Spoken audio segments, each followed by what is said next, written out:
where we heal every broken heart. You know what I mean? Yes, this is the place of healing. Guys, I'm going to ask you to spread the love all over the world. Spread the love only and nothing else. Okay, so you have seen the headline. Mnangagwa must resign. So they're demanding that he must. And, the allegations are he's the mastermind behind almost some of the horrific atrocities in Zimbabwe. You hear the most gruesome stuff. It's shocking, honestly. I think ZANU-PF, I don't even know how they sleep at night. That's one thing I want to tell you. I don't know how they're sleeping at night. I don't know how y'all sleep at night. All right, so before we get into the details, okay, I'm going to ask you if it's your first time to pass across this channel that you subscribe. Ring the bell so that at least every time we are live, you will be notified immediately. But I also want to send some love and light to everyone who always be here with me. I can tell you there's ambassador of peace here. A multitude of people are coming through. It means a lot, guys. Please make sure that you share the live, and share with everyone, because it's time for us to heal as a Zimbabwean people. The time for communication is now. We won't wait for tomorrow. We don't have time. We are running out of time. Okay, right. Push algorithm so that we all come together and speak. There's a man that I respect so much, in the body politic, that people don't talk about a lot. That is Dr. Moyo. I want to say shout out to you, sir. May God bless you. Because Moyo made it very clear. I think there was like some few years back, and says Zimbabweans are not fighting, to change the systems that are in this very same systems that keep them at ransom. No, majority are fighting to be part and parcel for hating their own brothers and sisters. So let's hear Moyo speak before we get through to tonight is a very, very busy day. Please, let me tell you, it's a busy day. You don't want to know. You're going to hear things that will shock you. It's a busy day. So please, let's listen to Dr. Moyo, please. Take a listen. Still, my apologies. There was an expression, in other words, you get to a point where actually either way, you're going to die, therefore it's not an issue. At the moment, Zimbabweans still see something to protect. And therefore, the tipping point is not yet been reached. So they are not going to go out and get killed because they don't feel that if we've gotten to that point. That's point number one. The second point, again, which may sound to you quite strange, is that Zimbabweans are not yet fighting to change the system. Zimbabweans are actually fighting to be included in the system. So there is a point where they will push without wanting to alienate themselves from the system because they want it to adopt and include them. Yeah? So you don't create total enemies with somebody you want to include. The other point, which is also, I suppose, quite tricky, the government over the past almost 40 years has created a mental attitude where government is a benefactor, not a party that has got obligations to citizens. Right. It's a benefactor. Mm-hmm. So you don't kill the hand that feeds you, so to speak. Mm-hmm. You push, but in order to get support, the government does things for people. It doesn't create an environment where people do for themselves. Did you hear that? ZANU-PF has worked so tirelessly to make sure that they don't create a space where people thrive, but rather survive on handouts. And you hear when we get deep down, and I'll tell you how I feel about some of the handouts I saw recently, actually being given out by the First Lady, Mnangagwa. I was heartbroken, but we'll get into that story a little bit later. Anyway, a huge shout out, important notice to everyone across the world, Zimbabweans in Zimbabwe, from pillar to post, north, south, east, west. So the church is saying, hey, let's come together and we'll make sure that we attend the march, so at least we bring sanity in the country. I'm going to read out the notice that they send out. That the important message, the Zimbabwe Intercessors Movement, a Christian organization whose main focus is to pray for Zimbabwe, was formed just after the 23rd August 2023 Zimbabwe elections. The movement, which is led by Bishop Kevin Nyamakanga, felt that the politicians had somehow let the people of Zimbabwe down. Hence, it was time for the church to rise up and act through targeted intercession. The Zimbabwe Intercessors Movement will be holding a peaceful march on the 16th of August 2024. This march will be done to raise awareness concerning the upcoming 43 SADC Head of State Summit, which is scheduled to be held in Zimbabwe this August. Through this march, the Zimbabwe Intercessors Movement endeavors to speak knowledge and understanding of the proceedings of the SADC Summit, as well as its implications on the nation of Zimbabwe, of its assumption of SADC chairmanship. So, it's the best time, guys, to come together and make sure you do right by everyone else, which include I. I'm also need to be part and parcel of this movement and make sure we raise our voices. They must be heard. I saw Ango Gerard writing and said we need to start speaking up. A lot of wrongs has been happening for decades. Now they want to keep us at ransom, demanding more time. There's no more time from Zimbabweans. No more time. You have done enough damage. We'll get to more of that a little bit later. You'll be shocked about some of the things that are going on in this country. When I listened to Margaret Dongo, I watched HSTV. Shout out, guys, for those that haven't subscribed to the channel, please go in there. So I watched the interview that Dara did on HSTV. Very heartbreaking interview. But we're going to listen to some of the snips that I picked up tonight. Very important to set a ground of understanding the leadership of President Emmerson Mnangagwa. Yeah, I'm not a person who kind of, bootleg politicians. I don't bootleg politicians. I'm a firm believer and still understander of the fact that a president is a servant. A president chooses, to save the people, right? He chooses. He came to the arena and say, I want to save the Zimbabweans. So for that reason, we'll hold him accountable, right? We will hold him accountable, respectively though. So there's no issue of saying, are you not afraid? No, I've never been afraid of human beings. The only person I'm afraid of is Yahweh, God Almighty. He's the only person that I'm afraid of. Human beings, I respect and I honor, all right?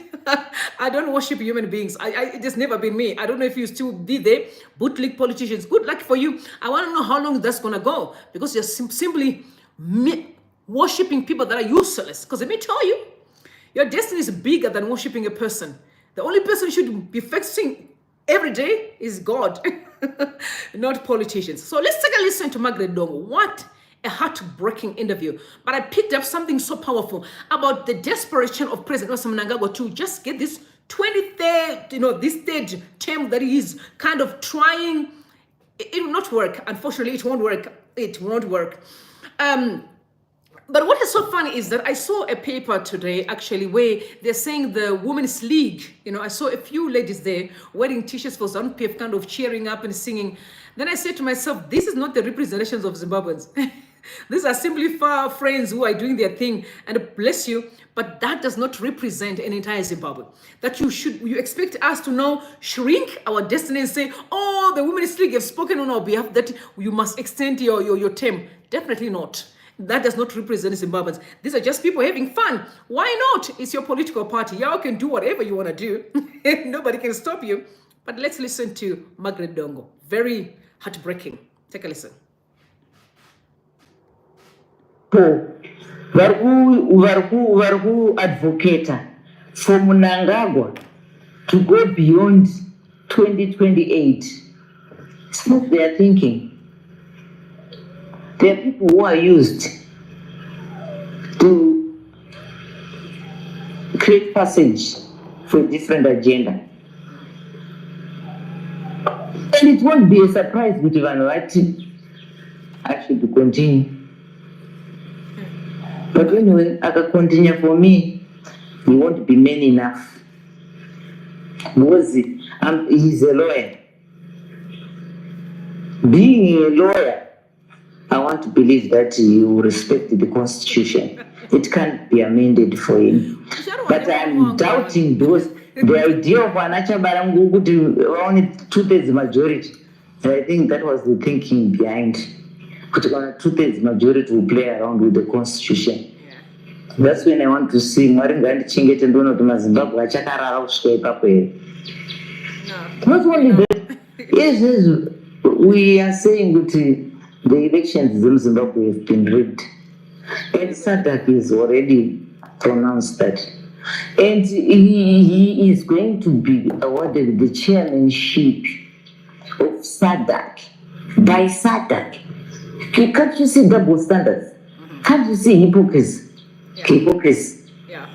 If you said the elections he is an illegitimate leader, the elections were not free and fair, the elections were rigged, now why actually give him the chairmanship?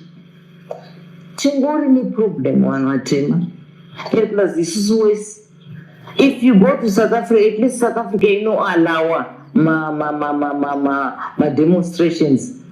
Muno even the thought of it. Everything that is demonstrated pana. Panokuurirwa munhu wanu usiku vese vatochka. Havana kubatana kwati takaisa kuhondo kwekuti uyu akafa anokandira uyu pfuti, uyu afa anokandira uyu pfuti. Public haina izvozvo. Vakatofa vaya ndo vakavhara dhoo, ndo vanongoseva as a reminder pakaitwa demonstration paya. We don't want to sacrifice for a change. How well do you know President Emmerson Dambudzo Mnangagwa? I've worked with him. Central Intelligence Organization until he left, and I remained there. I stayed with him in the liberation struggle. I was with him in the Central Committee of ZANU in the 1999, from the 1987 to the 90s. Is he someone you would give your trust? That's a very difficult question for me. If it is someone that I would give a trust, I would have rejoined the ZANU-PF. I love that. You get my voice? If it is someone that I would give trust, I could have rejoined the ZANU-PF.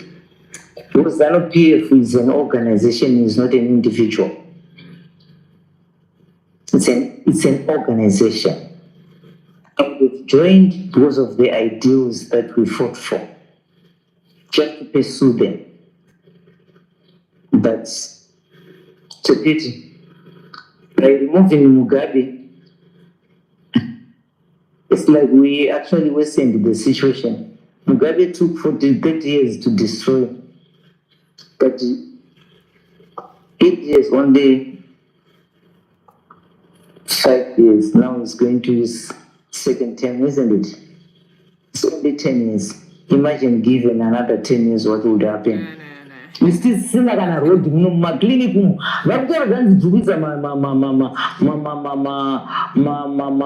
Drugs, my clinics. Then the name Monona.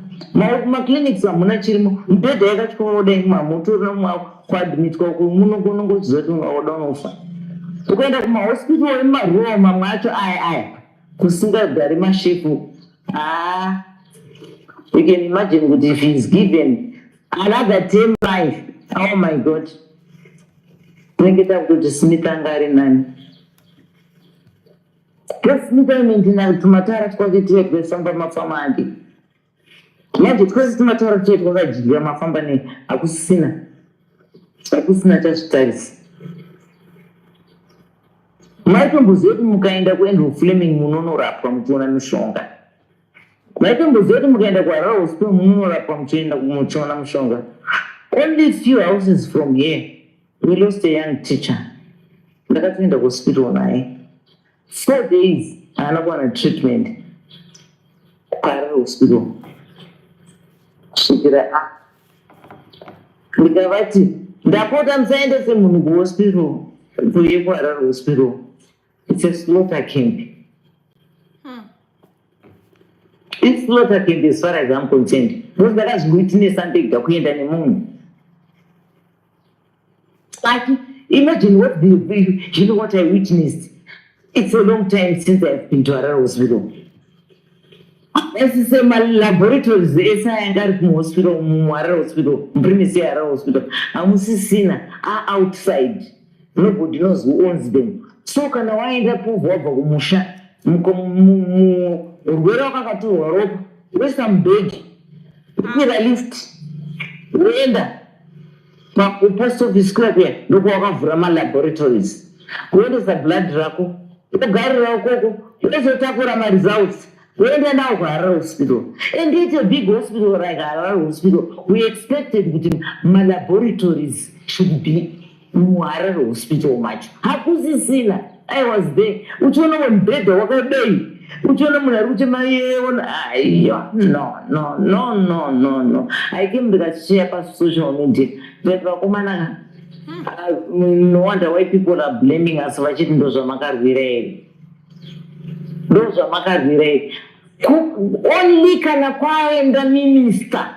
Pane mufilmwa padza kugadzirwa ipapo. They don't bring out the entire situation within the hospital. Fine. It's materials. Hospital say, ndakasinza paHarare Central. Ndikusiyawo. This. Mane attack shop. Mane attack shop. Central Police Station. Materials unogona kugumburwa ukatodona. It's no longer the police station yakasiwa na Smith here. Ndakarwadziwa pandakapinda police station. Ndakutoona pane kutuma mamwe maoffices ama dressing salon. Mamwe ama flea markets. It's unbelievable. Kitchen excess mess yataenda kunodya. Ukaenda izvozvi mune mapete magwenjere ecutlery nezvese zvazvirimo zviya. Taiti tikapedza basa toenda kuofficers mess and we get there. Tikana lunch toenda akusisina zvese zvazvimaflea market zvimwe zvimajanki whatever maoffices ane zvimajanki zvimadeski zvakangokandwa umomo. I want you to tell this.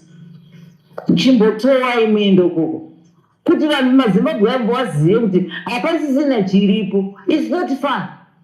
Pacharge office paCentral Police Station.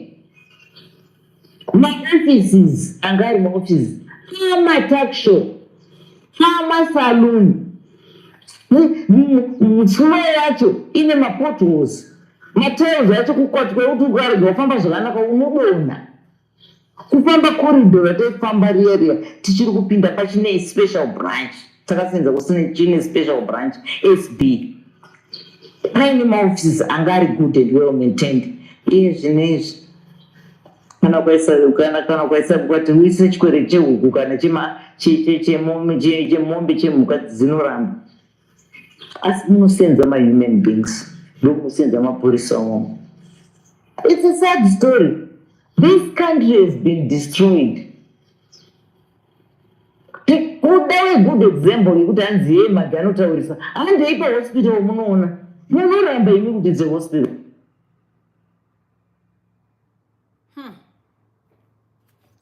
Wow. You know what I've been saying is that when I look at those business people in Zimbabwe, and that are busy kind of bragging around, you get into on a plane, you fly around, you coming back to a nation like that, even that your police station, it's a mess. The selfishness that is in Zimbabwe is shocking. People are so selfish. You can hear them saying, no, everything is moving. What's Gwamatanga? Hey, Gwamatanga is what is his name? That tall man. I saw him gallivanting having this exquisite wedding for his daughter. I heard that he had this amazing birthday recently. As old as he is, he's still acting like a child. But the country is going down, sir. You guys, you are the most disgusting human beings on earth. I remember Mugabe stayed. I remember people saying that he stayed in a hotel for some time, right? I'm talking about the Minister of Finance. And hospital are dilapidating. You go around and be lying to people. You live a lie. You understand what I'm saying? We did not ask you to say come and clean our homes. We said fix the government institution that you swore that you're going to fix. We did not say come to my house and feed me. I said make it conducive for me to do whatever God has called me to do so that I can feed my family. I did not say come and work for me. I never say that. It's a shame. You wear all these suits. Hold on, Shaky, shout out. Shaky, a young person. I'm going to talk to you as a sister. Magavika, my Italian suits, God watches, which been in parliament. Why are you ruining the country? Shame on you. Shame on you. It's a shame. Look what South Africans are doing. Zimbabweans are not as stupid as you think we are. You want our respect? If you can't do it, then leave. It's as simple as that. Leave. We never said that we don't. Leave those positions if you can do it. If it's too much of a work for you, walk away. It's as simple as that. See if we can follow you. See if we can follow you at your house. We don't. Gone are the days where you can hoodwink and lie to people. We have had enough. We have had enough. We really have heard enough. I want that message to get to the right people. We've had enough. I spoke to a policeman today, and he was almost crying on the phone, talking to me. He said, we're tired. We've suffered enough. The army, people are asking questions. The army need to take responsibility and remove these people. They're the ones that brought this administration that we have currently. The army needs to remove them. They have to remove them. When you listen to what Matt Gregdong is saying, it is heartbreaking. You know what is so more disappointing and even worse, painful, is that the young people who are joining ZANU-PF today. I'm saying young people. You know what? They've lost conscience. At the back of their minds is, maybe you're making rich. No, that's a curse. There's no riches in you. Sorry, sir. Buying a car, build a house is not equal to riches. Most of you are miserable. You're under curse. And let me just tell you, majority of you are going to lose everything. Because they're coming for you. Zimbabweans are not as stupid. We're not as dumb as what you guys think. One of the days where you can hide behind the gun. It's gonna end soon. So you must make sure that at least you're preparing yourself because it's coming. It's coming. People have a head flipping nothing enough. As rich as we are as Zimbabwean people with all the minerals in the country, we can't even fix a hospital. We can't even put tiles at the church office. We can't. But we lie when we go to other countries. We lie to people. Like everything's working, or the fastest growing economy in Africa. Shut up. You don't know what you're talking about. Shut up. You know what the fastest growing is? Check what South Africans did. Some people can talk, hey, you're peace playing with white people. Stop it. They know what they're doing. When you chase us white people, what did you do? You're following them to go and clean their bums. We have had enough. You know, when you see women standing up, that's why I'm very much upset. There's a woman there that has got short hair in parliament. And you've heard me talking about her. You call it, I heard that she's Chinomona sort of. Hey, that's her name. I saw her smiling, holding Shavangu's hand. What a shame. What kind of women do we have in the country who have lost conscience? They see children dying of hunger. And to them, it's all about greedy. And their kids are in the UK, overseas. What a shame. The last time I checked, women should stand at the doorway and protect the city. If no one is telling you, we're going to tell you. And we'll call you out. And do matter chamber. We'll call you out. That you are the reason why we're in this mess. You stole the dignity of all the youth people. You stole the dignity. Some of the things that you're going to hear here today, they'll break your heart. What these people are doing. There's no leadership in Zimbabwe. They are simply there to hurt the people. They are not one of them has got leadership qualities. Let me tell you, because if they had leadership qualities, they would call each other to order. Some of them could have left and say, yeah, I can't do this. But the fact that they're so comfortable in every wrong thing that's happening in the country, it says a lot about them. It says a lot about them. Don't tell me it's not me. What are you doing there? Some even go to church and they're lying to the people that they know God. Don't tell me I don't want your God. The God I know is a God of mercy, of love, of unity, of care.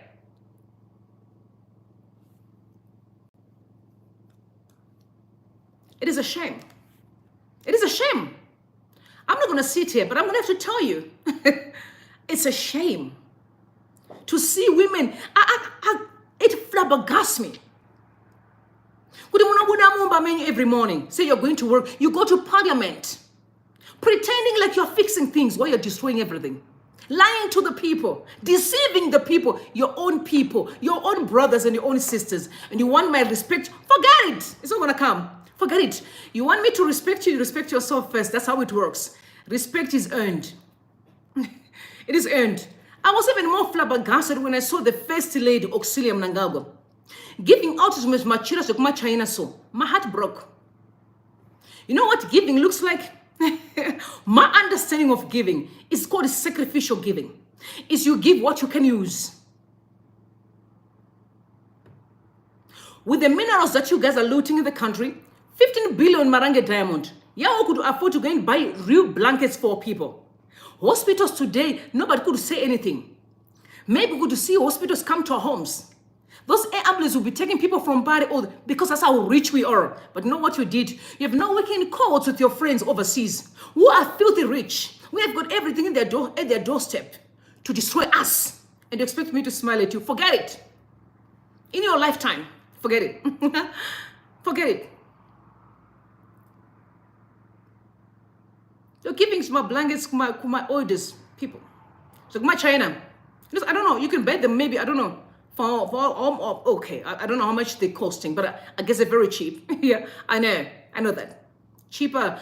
These were not even blankets. It was kind of, I don't know what you call them, because I also have some of the things not like that, definitely not, but, decent stuff. If I go to Discount right now and I want to buy some window, those window things that you can, you can get the wrap yourself or cover yourself, you want to wash your movie, whatever the case may be. It's costing nearly about 400 rand or so to 500 rand. It's not even near that, because that is good quality.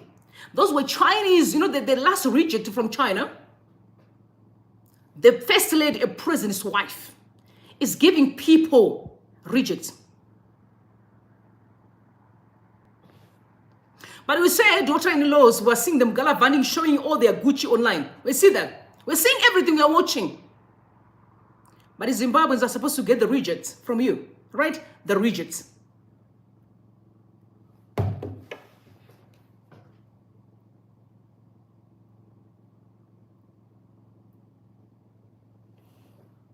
You want my respect?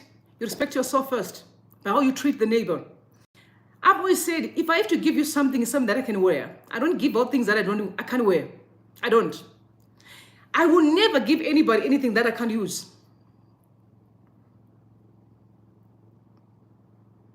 But they will give you what they cannot even use. They can't use it, but they give you, right? And then they start saying, we have been giving. You've been giving.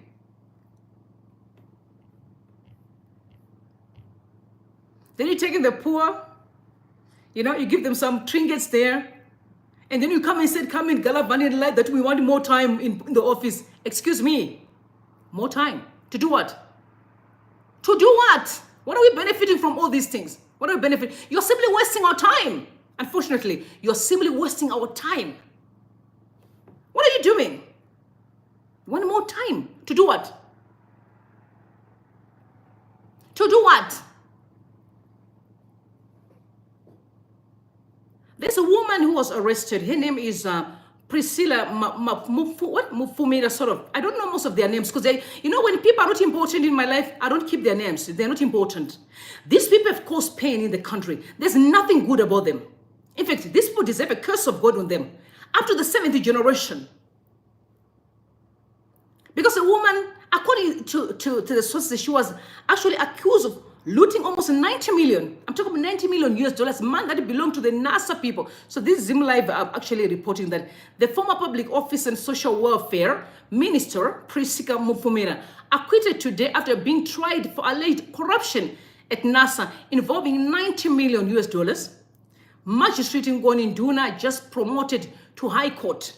Forced court to sit today. Ready for trials to be conducted on Saturdays. So you can see, they're just playing games with people's lives. They're playing games. For them, it's a game. It's a joke.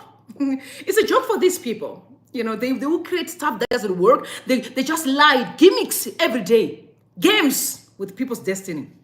Games with our destiny. Right?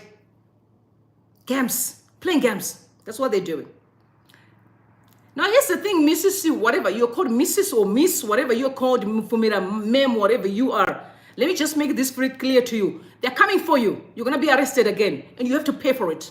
These gimmicks and the jokes that you're doing, it's a joke, man. It's a joke. We don't have time for this. You have to be accountable for the man that you stole. In fact, most people, they are suffering. People are getting peanuts from NASA because of you and your friends. But I'm still a person who believes that there is no way President Emmerson Mnangagwa will send and said he doesn't know all these things. Because that's his job to say, hey, ma'am, you go to prison. He was the one I remember on record talking to Matanga. I confuse Matuno and Matanga. You know, I'm so sorry, sir. This Matuna is more like a doctor. And this Matuna, whatever. But please, guys, bless me. You know, bless me. But that man, the Guamatunu, there was in finance or something closer to Ngove. I remember talking about corruption and talking about procurement, and then the president Emmerson Mnangagwa said, if it was China, these people will be actually candidates for execution. What stops it to happen in Zimbabwe? Because these people are worse than murderers. Do you know why they're comfortable doing all their dubious things? Because the government is actually part and parcel, is allowing them to do so. Remember the last time they were saying this woman was sick, she could not stand the trial, but we saw her again in parliament talking. Whoa, woman, you know, it's all games. You remember the issue of this young boy was getting as well, where they were alleging that he stole money for old people for Kotiko.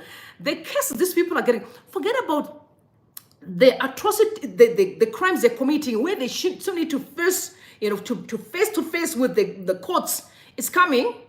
Talk about the curse of God and the wrath of God on their lives. They don't see it coming. They don't see it. They have no fear of God. Everything is a joke to them. It is a joke. It is a joke.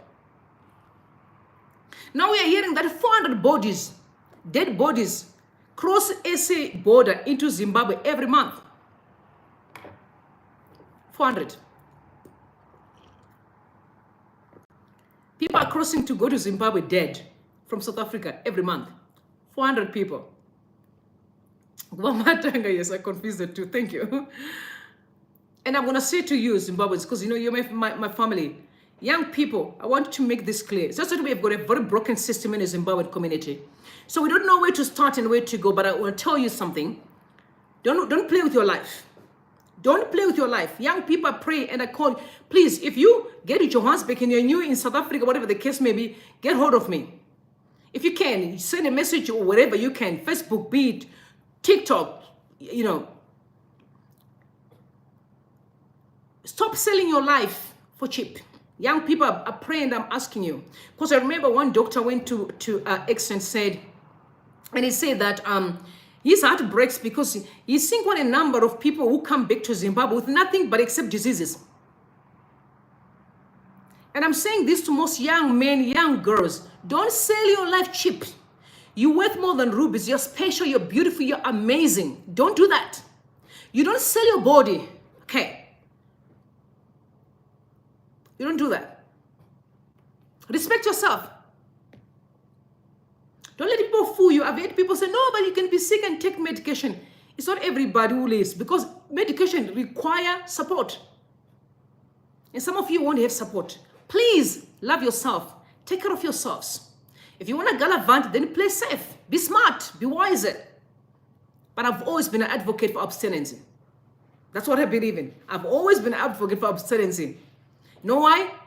Because I know I'm a wise woman, you know. So please take care of yourself. So now that you have heard what Margaret Dongo said regarding the history of President Emmerson Mnangagwa, she made it very clear, telling you that I worked with him. But if he was a good person, I would have gone back to ZANU-PF. But I can't, because he's not a good person. The problem about Zimbabweans is that I think there's this kind of a cloud that is on us of fear that is unnecessary. Let me tell you, you can communicate with a person respectfully, okay?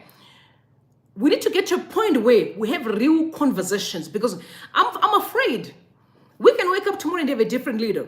But if we don't know how to communicate properly, how on earth are we going to be led? We should never be afraid of people that are claiming to say they are leading us. We should never be afraid of them. And I know there's quite a number of guys there who always intimidate all over the place. I said to someone, oh, these are intelligent. I've said, hold on. Hold on. Those people are not intelligent. They're foolish. You know, an intelligent person is you can actually see that someone is using me to do their dirty work. You can't say yes because there'll be consequences. A wise person will say, not me. Try your children. Send your kids there. Don't send me to go and send them avenue. They can't. You know why? They know the consequences. And they use you to do their dirty work. But a wise person will say, oh, no, ma'am, sorry, sir. No, try your kids. Send yours, not me. You know, no person can buy me. Even when I don't have food in my house, I would rather, you know, die with God than eat with a corrupt man. You know, my father used to say, he's always say that, this statement, I remember he always say that, man, Holy Spirit, you always say that, I'd rather starve with God than to shine with evil. Because you know why? You never starve when you're with God. You never, He's a miracle worker. He's the provider. So you provide. So you never, it's not possible. You know what I mean? It's not possible. So he knows that God will come through and you defend his name. So majority of you, that's what I told Manoshana was ZBC. The president is on record, making it clear that that minister, what's his name? Jen Muswere, the minister, that he is the minister of propaganda and lies. He is on record confirming it in black and white. And then you say that you are being employed at the ZBC. You need to start introspecting. What are you doing there? You are taking your life to the drain. You're selling your destiny to lies. No, you need to say, no, I can't do it. Send your kids there and lie on your behalf. Because you know what they're doing? They are ruining your lives. They've realized that as Zimbabweans, we are too weak to accept almost everything. Someone may argue and say, but you know what? People are suffering. I get it. But you know what you're doing? You are delaying your destiny. Every man and woman who took money from corrupt politicians. I remember talking to someone in Zimbabwe, said to me, my sister, I'm the one who used to open the cupboard. Or politicians come and take money from the headquarters of ZANU-PF. Said to me, listen, majority of them are rotten to the core. And hear me out. You are the reason why we're in this mess. Because you keep on feeding into evil. You feed into evil. You're like women who complain that men don't marry. How can men marry when sex is for free? How can a man marry when he can get anybody that he wants anytime? So women need to introspect. Right? So now we're going to listen to Kerina. Things that she's saying, she's talking about how so many things that have been happening in Zimbabwe, accused on different people, but again, President Emmerson Mnangagwa is the one behind it. She's alleging that he's the mastermind of almost so many things that went wrong in the country, but he's just hiding behind the people. He uses people to do his dirty work. This is her allegations. But bear in mind here, we don't censor here. We don't censor. I'm not ZBC. Okay, you can try there. We don't do that. In fact, that's why, let me tell you, God is so good. That's why he opened these platforms. He knew that there were a lot of lies from television, from all these scripted stuff. And God had to open a platform so that people will know the truth. And then God can be saved. A lot of manipulation and deception. So she's saying, yeah, he's the one masterminding a lot of evil in the country. And you're going to listen to her speaking. And please don't go there. You can also subscribe to her channel. It's called Kerina Live. Go subscribe. She said she is in ZANU-PF. She's a ZANU-PF supporter. She knows everything that happens. Bear in mind, you need to remember, even people in the ZANU-PF are fed up of what's going on in the country. They are fed up. And one thing I don't like about them is that they're not telling the president, Emmerson Mnangagwa, the truth. To say, sir, we are fed up. Because this hiding and no, tell him in his first, sir, this that happens here is not who we are. We can't stand this anymore. It has to stop. That's leadership. But you're failing yourself every day because you keep on entertaining nonsense. And you can see that this is wrong. You're going down with him. You would rather lose your destiny. If God gets mad, he can wipe the entire country because you're trying to protect wrong. You don't do that. You must stand for the right thing always. Even if it's not it's uncomfortable. Stand for what is right, always. Sometimes it sounds like, or it looks like, most of y'all, let me tell you, most of y'all, you're going to regret. Most Zimbabweans are going to regret and say, I wish I could have done it differently, because we wasted our time. And because we are really wasting our time. We're wasting our time entertaining. Listen, people can still fly when they are not in the office of leadership. People can still do whatever they want to do. What is it about this leadership thing that they want to force, and they can't do nothing? They can still travel the world. Nobody's going to. In fact, they've got a lot of money, these people. They've been looting for decades. You know, they've been looting for decades. So they've got money. I think these are multi-billionaires. I do remember Eddie Cross saying that Grace Mugabe, she's how many? She said he's a billionaire. I don't know how much money she was, and he was telling the truth. Because on Gold Mafia, it came out that she was selling horns. Remember, it came out on Gold Mafia as well. And that man was forced to lie before the camera. Listen, yeah, don't worry about me. I know people said, oh my God, don't worry about me. Okay, I'm in the right place here. I'm sent to do what I do. Don't worry about, they're not my problem. They might as well do their own issues right now. They don't have to worry about me. I'm going to stand here and tell them the truth. What they're doing is evil and they need to stop. They have to stop by all means. If they don't stop, God will stop them. It's not going to be a good thing, unfortunately. I know they may think, I don't care about a gun. A gun means nothing to me. You know why I fear? I fear God. Human beings, I'm not afraid. Because you know what? All of us, we are going to die anyway. Who's not going to die? Show me, Simbi. We're all going to die. They are going to die, all of them, one day. And stand before God to give an account of how they've destroyed destinies. Because they did. A short 9-word phrase. They did. Ruined lives. It's a shame. It is a shame. Responsible for the brutalities in Chiadwa. But it was Mnangagwa who had instructed the Zimbabwe military that they should go and look after the Chiadwa diamond fields. But when those atrocities came out in public, Mnangagwa, as always, the coward who never take responsibility for anything, blamed the Zimbabwe National Army and Chiwenga. The Chinese were equally blamed for beating, for yeasting the diamonds. But we all know that Obeti Mupofu, Mnangagwa Ali, was in charge of those diamonds, alongside his late friend, Jerin Lofu, who was placed there. And then it was also confirmed that he was also hosted by the notorious Frederick Shava. If you remember this corrupt Frederick Shava, that also as being the minister in Beijing, Mnangagwa was never blamed for whatever happened under his ministry when he was the Minister of Defense. Instead, he placed the blame on Chiwenga and the army generals of at that time. Number 6, when Edward Chindori Chininga exposed the looting of the nation's minerals, I think this, I want to apologize on that. Please bear with me. Were denied the last chance to even do the body viewing because Emmerson Dambudzo Mnangagwa. This is Emmerson Dambudzo Mnangagwa. He cowed his own fellow comrades who elevated the coward he is.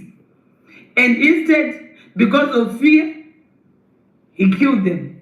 And guess who he blamed? He blamed COVID-19. The second instance, it is during Mugabe's era. People were beaten up during elections. Mnangagwa was involved. Remember Operation Mavhoterapapi? Mugabe was blamed for the atrocities. Remember people in Kwekwe, when Emmerson Dambudzo Mnangagwa lost an election in 2000, what did he do? He kicked the pots, throw sands in the food because the people had refused him because they know that he's an evil man. So, for Emmerson Mnangagwa, instead to have remorse and accept defeat from Chebundo, guess what he did? the lunatic deranged Mnangagwa took sand and started pouring the sand in the food because the people had denied him votes. So according to Emmerson Mnangagwa, the people of Kwekwe did not have the right to eat his food. He's petty and evil like that. This is another second instance. The third instance is, during Gukura Wundi, Mnangagwa was involved. Mugabe and Mugabe and the Zulu people, meaning people, Shona speaking people, were blamed by Mnangagwa, who all of a sudden he has told us that he's got Ndebele blood, but he was the minister of that portfolio, who had instructed that people of Matebele land must be killed. But Mnangagwa was blaming even the Ndebele people for those atrocities, yet he is the same man who did that. That is Mnangagwa for you. And then again, we all know that ZANU-PF had investments such as is it called Triggers? They had the CBZ Bank. They had so many investments in Zimbabwe, and Mnangagwa was in charge of the investments. Corruption, Mugabe was blamed. Mugabe was blamed for all these atrocities which were done by ED. The fifth one is about the Chiadwa diamonds. The Minister of Defense used the brute force, according to Mnangagwa, to drive out artisanal diamond miners. Mnangagwa was the Minister of Defense at that time. Chiwenga was blamed. Chiwenga was just a general. But the minister, Mnangagwa, did not take responsibility or accountability of what was happening in Chiadwa. Instead, he blamed the Chiwenga and Zimbabwe National Army Command, that they were the people who were responsible for the brutalities in Chiadwa. But it was Mnangagwa who had instructed the Zimbabwe military that they should go and look after the Chiadwa diamond fields. But when those atrocities came out in public, Mnangagwa, as always, the coward who never take responsibility for anything, blamed the Zimbabwe National Army and Chiwenga. The Chinese were equally blamed for beating, for easting the diamonds. But we all know that Obeti Mupofu, Mnangagwa Ali, was in charge of those diamonds, alongside his late friend Jerry Ndlovu, who was placed there. And then it was also confirmed that he was also hosted by the notorious Frederick Shava. If you remember this corrupt Frederick Shava, they all that also being the minister in Beijing. Mnangagwa was never blamed for whatever happened under his ministry when he was the Minister of Defense. Instead, he placed the blame on Chiwenga and the army generals of at that time. Number 6, when Edward Chindori Chininga exposed the looting of the nation's minerals, he was targeted for assassination. The first attempt failed. On the second attempt, he was murdered in a car crash. Chininga from my central was a real battlefield liberation war hero. He was buried with the ordinary people.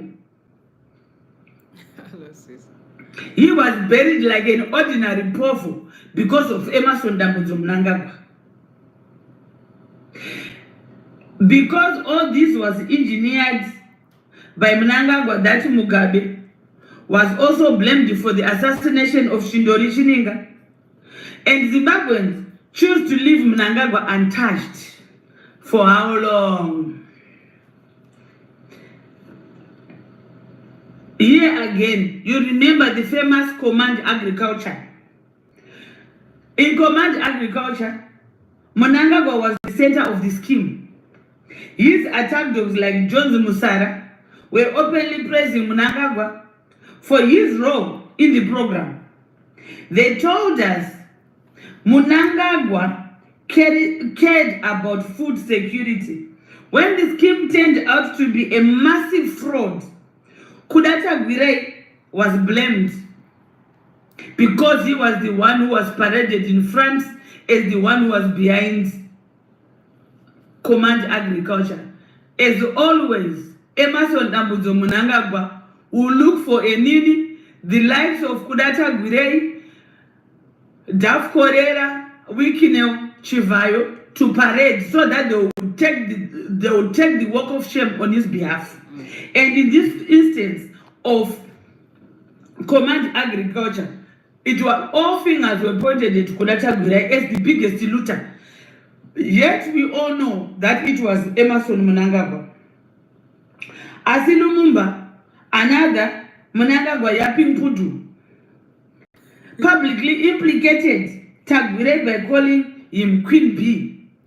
And also this Queen Bee was carried by the very unwise one, Grace Mugabe, who was paraded at every rally whereby you be talking of Queen Bee, but she knew that the culprit was Emmerson Mnangagwa, another foolish one, Grace Mugabe.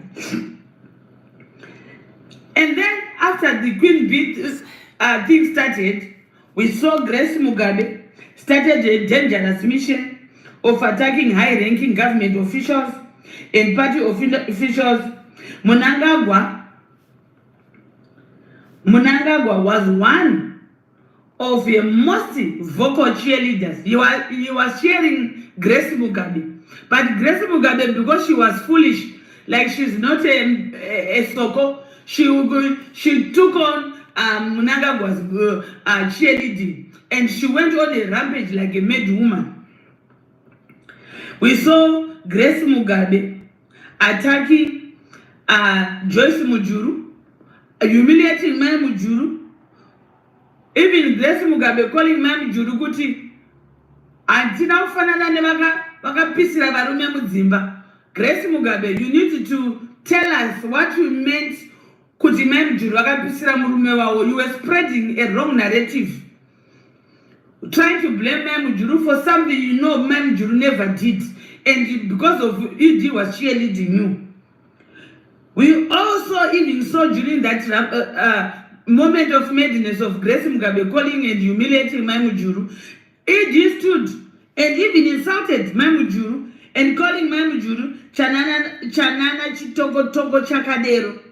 He called it Karunaida, completely trashing Mary Mujuru's wartime name and also her matrimonial name, while accusing him of trying to bewitch Robert Mugabe. Energy Mutodi, another one of Mnangagwa's yapping dogs, even staged a scene which he said proved Joyce Mujuru was engaging in witchcraft. Do you still remember that shrine with chickens, red cloth, and blood, which was staged by Energy Mutodi because she wanted to make his master ED happy? Grace Mugabe openly called Mujuru Muroyi Wekudotitu. Grace Mugabe, we don't forget your sins as well. You were working along with ED. You answer some of these things I'm reminding you of today. Because you were trying to fool us, but we have opened our eyes and we know you are a sheep in a wolf's clothes, a partner of Emmerson Dambudzo Mnangagwa. You know, when you hear all these things, does this sound like people who are there to lead anything? I don't even understand when people talk about this. There's no government in Zimbabwe. There's no government. These people are there to play games. They're just there for jokes.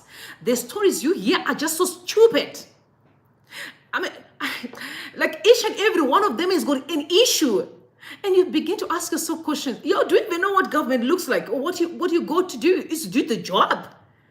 These are going there to, it's like everything is a game. Are you surprised that the country is just going down to the dogs? I'm not surprised. When I listen to this, like how they use their time, it's nonsense. Honestly, for Zimbabweans to sit and see that there's anything that's going to come out of ZANU-PF, don't be hoodwinked. There's nothing that will come out of there. In fact, we're going to be worse. They need to go like yesterday. They need to go yesterday. This has nothing to do with, I do not care where they are, who they are, what's their name. If you come and say you want to lead the people of Zimbabwe, you said you want to be leader, we will call you out because we want to see the results of what you're doing. Otherwise, if there's no results, what the hell are you doing? Go home and do something else. Leave. For those that think maybe if I'm talking the way that I'm talking right now, you're pissed with me, then go home.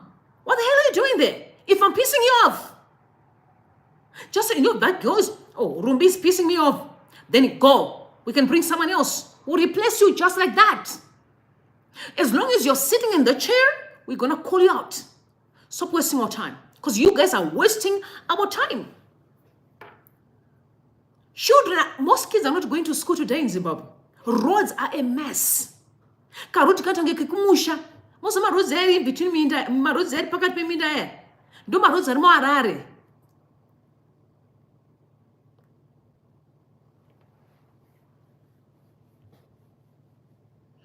There was a day I will never do it again.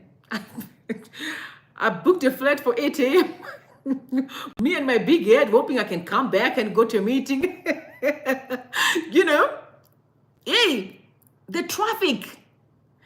And may God bless my uncle who was driving the car. May God bless him. Because this man, when I got by the airport, I wanted to sit down. Because I got a shock. I literally got sick. I was like, I've never been through what I'm going through right now. Because the roads were a mess. Traffic, this from 5 a.m.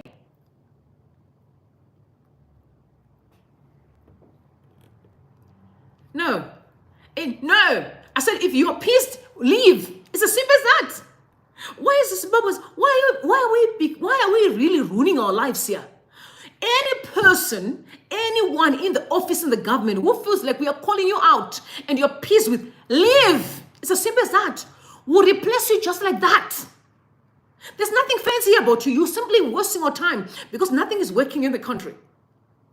And don't tell me, oh no, they're building the roads. Oh no, there's infrastructure. Hold on.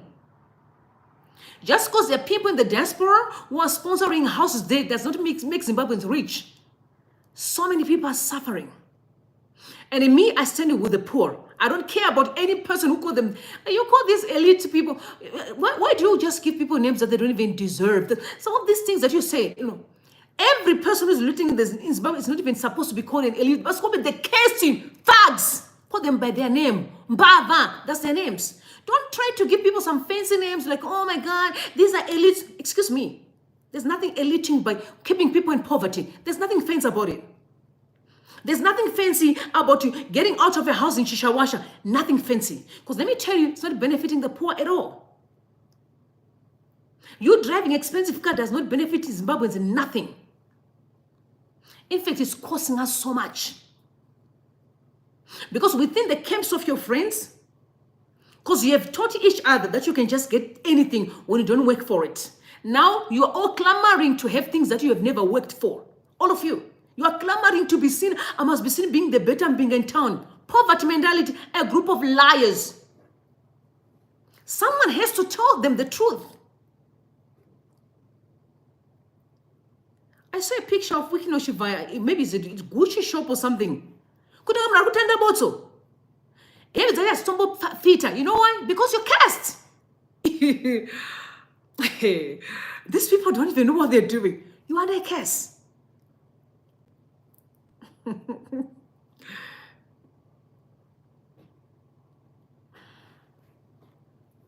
Anybody who's pissed must just pick their bags and go. Any Zimbabwean who says, I'm tired for people questioning me. Say, ma'am, sir, nobody even wants you there. Pack your bags and be gone.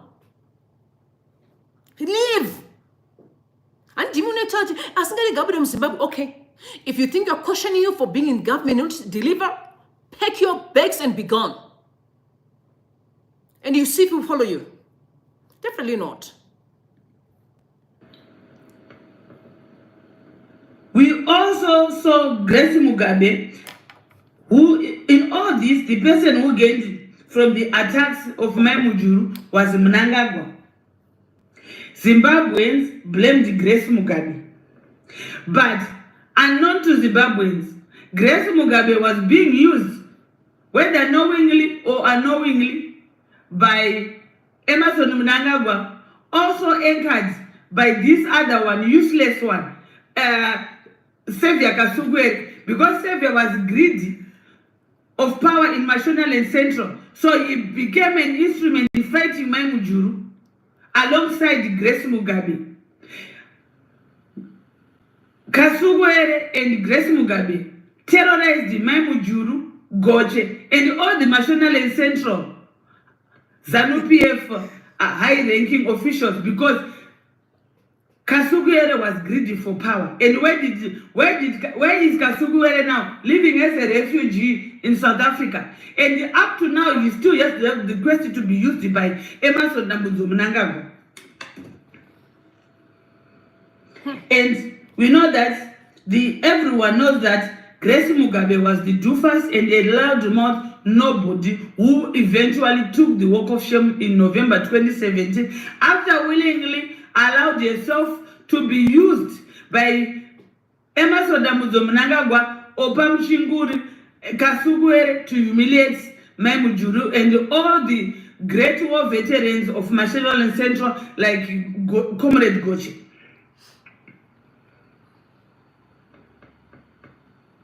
The person who was behind all these shameful attacks is the same Emmerson Dambudzo Mnangagwa, because he was trying to pave way that no one senior will challenge him in his quest to create this cursed Mafidi dynasty.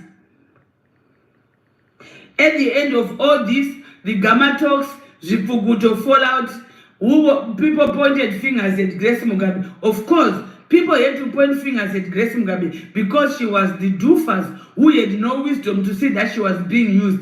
Alongside this greedy, power-hungry Xavier Kasugwere. The ninth one, during the November coup, SB Moyo, very, very stupid as he was on ZBC television, he told the world that this was an operation to remove the corrupt people surrounding Mugabe. The only corrupt person who had been close to Mugabe since 1977 was Mnangagwa.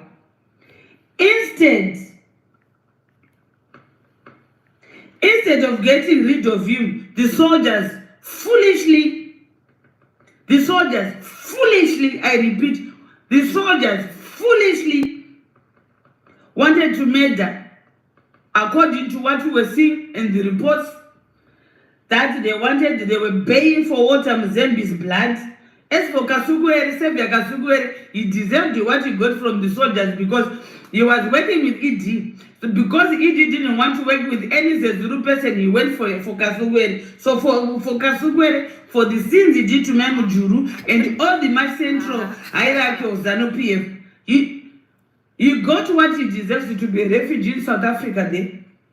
And even to today, Kasugwere tries hard to be accepted by Emmerson Dambudzo Mnangagwa. Yes, in the last election, he refused to stand with those independent candidates who stood with him during the election. When we asked Kasugwere to thank those people who stood with him, he refused. Do you know why Jim Konaga abandoned Kasugwere's ship? Because Kasugwere lied to Jim Konaga that he bought a car for the campaign for him. And Jim Konaga, the car was removed from him whilst he was somewhere else doing his own personal business. And that's why you saw Jim Konaga went back to ZANU-PF, because it's another misguided one. If you are a man in politics or a woman who wants to be used by anyone so that you can drive a car or you can have food in your house, you are not a politician. You are not a politician. We don't do politics of the stomach. We don't do that. That's why you saw Jim Konaga went back to work with ED, because he was betrayed by Kasugwere. this We saw the people like Jonathan Moyo, who is now in exile, after also stupidly supporting ED. I still want to see what Jonathan Moyo is tweeting on his ex, because it's another foolish one. You were sent into exile, but he still bootlegs Mnangagwa. That's how these people are useless. When they don't know anything about what is hard work, they'll end up bootlegging. What is so sad is that Zimbabweans are just keeping themselves at ransom unnecessarily. Freedom is just like around you, and you are simply keeping yourself at ransom. And I'm talking about these politicians, like the ones in Zone PF. You are keeping yourself at ransom by simply accepting wrong. And you're going to wake up and say, wrong is wrong, right is right, you're free. The devil is using all of you, playing around with you. Now you want to rope us into nonsense. We don't want to be part of that. You're all still in backward. You're talking about uyu muzezuru, uyu mukaranga, uyu mundebele. You are so behind. 1500s. And this is 2024. You have got that mentality, poverty mentality. Yeah, you got to in 2024 serious. Like when you're fighting for a position, you're sick in your head. Because you know what? There's so much that's going on in the world. My father used to say, come out. You look outside. Can you see? No one owns the space. There's so much space is empty. You can be anything that you want to be. You're fighting. Do you know that in parliament doing nothing is a waste of time? You created a culture that is disgusting. It's not working. Now everyone is just dying to be part of what? Of nothing. You are dying to be part of nothing. It's not such easy. Like it's sad, man. It's sad. Marume vakuru, nevakadzi vakuru, muri spend your time on absolutely nothing. Fighting kunzvimbo. Munotora mafamu, mugotora hey. And it's so miserable. You're all miserable. China. You know what I was expecting? I was expecting you guys to look poshy, but every time look at one masakukwana. You know why? Because you're cursed. It's a curse. The pain you cause the people of Zimbabwe hoping that you're going to be rich.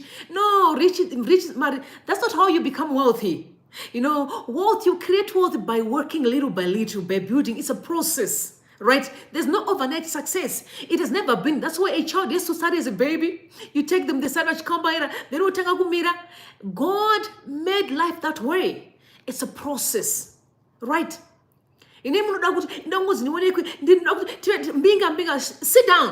Sit down. Today we've got young people are selling their souls to just be fit into wickedness. They're selling their soul with the part and parcel of a group of people who are already miserable. They don't understand that life is about a process. Everyone just want to say, I want to be seen. Hold on. No one cares about your name. Sit down. Relax. Oh, that's why anymore I can't say, oh, I'm no, it's in your head. No, but it's in your head. I see people. No, women are going to look at me. Really? That's what you think. It's all sickness in your head. Nobody's looking at you. We have our own issues going on here. It is sad. It's a broken people. A broken community. People are sick in their heads. Help. Send therapists, monks, they're messed up. They are mentally deranged. They don't have a clue of what life is. They're just obsessed with all these shenanigans that are unnecessary. Obsession. Please send them amongst our drainachinas. But now I to rewire. Their subconscious is messed up with evil. They're taking the world to the country to the south when people are going to the north. Look. Once people are bad, it's always hatred that you're driving every time. Now, the very same people you were talking about, where is South Africans, they are. You say ANC with the DA. They're moving on. Whether it's right or it doesn't, that's not the issue. The question is, it's you who are sick in your heads. Those people can talk, but let me tell you, you see them smiling, have a drink, have coffee. Violence. And you're supposed to shape society. This is how you behave. This is how you talk to each other. This is how you respect. You should be spending your time building legacies. But what you do, you're destroying even the little that we're left with. Particularly God say, road, munotora Maria for your own personal use. Mokanyepa moti, target election, munotora Maria for your personal use. Mokanyepa moti, padagitu something. Every time you're just taking and take and take and take. And you win. That's not how you become rich. You don't become rich by taking. You become rich by work. It's a principle. You don't just take things. You work for stuff. You get rewarded for the work that you do. What are you doing? The whole parliament is packed with people who are doing nothing. We have members of parliament, ministers, we have councillors, but the country is in a mess. Now my question is, what are y'all doing? Nothing. Just taking. My 350,000 US dollars. My 400,000 US dollars. Crime is at what? What are you talking about? How many judges do we have? Recently, we saw judges almost, I don't know how many judges who went to court. We saw them. And if you are hearing me speaking, my fathers, all that you're busy running around with is not important. What needs to be done is you need to stop doing things the wrong way and start doing things right, and everything will align. That can't do function. But it can function as long as you're taking money that you're not working for. Just running around and be duping people and be lying to citizens. Yeah? And you're sending people, go and beat that person, go threaten that person. No, we're going to say, oh, hold on. Don't. We know intelligence very well. I have my friends, South Africans, who are working, they say, oh, the intelligence guy. They don't threaten anybody. They look for the hardcore criminals. My drug pushers, you know. What is not threatening my citizens? Oh, was on your guide for social media, it was stop. Oh, was a terrorist guide for social media, you're childish. Hey, that's easy, man. Holy Spirit, please. Hey, in 2024, you leave your children at home and a wife to go to threaten someone on social media, to threaten a person and you're tweeting, to threaten someone who's asking a question about what a man who came to the government and say, I want to serve as a minister. Now they are being questioned for the way. They left their own house. Remember, we did not go. They came to us and say, I want to be a minister of so and so. Now when people questioning them not doing their job, now you have the nerve to come and start threatening the very same people to say, don't question him. And then you call that intelligence. You need to go back and check what's the definition mean, the word intelligent mean, because I don't think you know what you're talking about. That's not intelligence, that's foolishness. Intelligent people don't behave the way that you guys do. Fighting in parliament like that. I'm not there. Don't you see? This is 2024. You know, internet is there for a reason. Sit down and check how other parliaments are being done. Classy. Check out, spend your time learning. There's so many things. My friend always said to me, there's a lot of things that we need to unlearn as Zimbabwean people so we can relearn. That's what most of you need to do. Spend your time learning to be better people in society, not to learn to threaten people, intimidating the people, you know, starving people, stealing, looting. That's what you're doing. No, this is 2024, not 1500s. Poisoning people. Imagine in 2024, unaweza poison food in 2024. A man kusiamu unamumba is someone's husband to go and poison someone in the drink. What a curse. You're cursed. And hoping that you're going to be rich. Shame on you.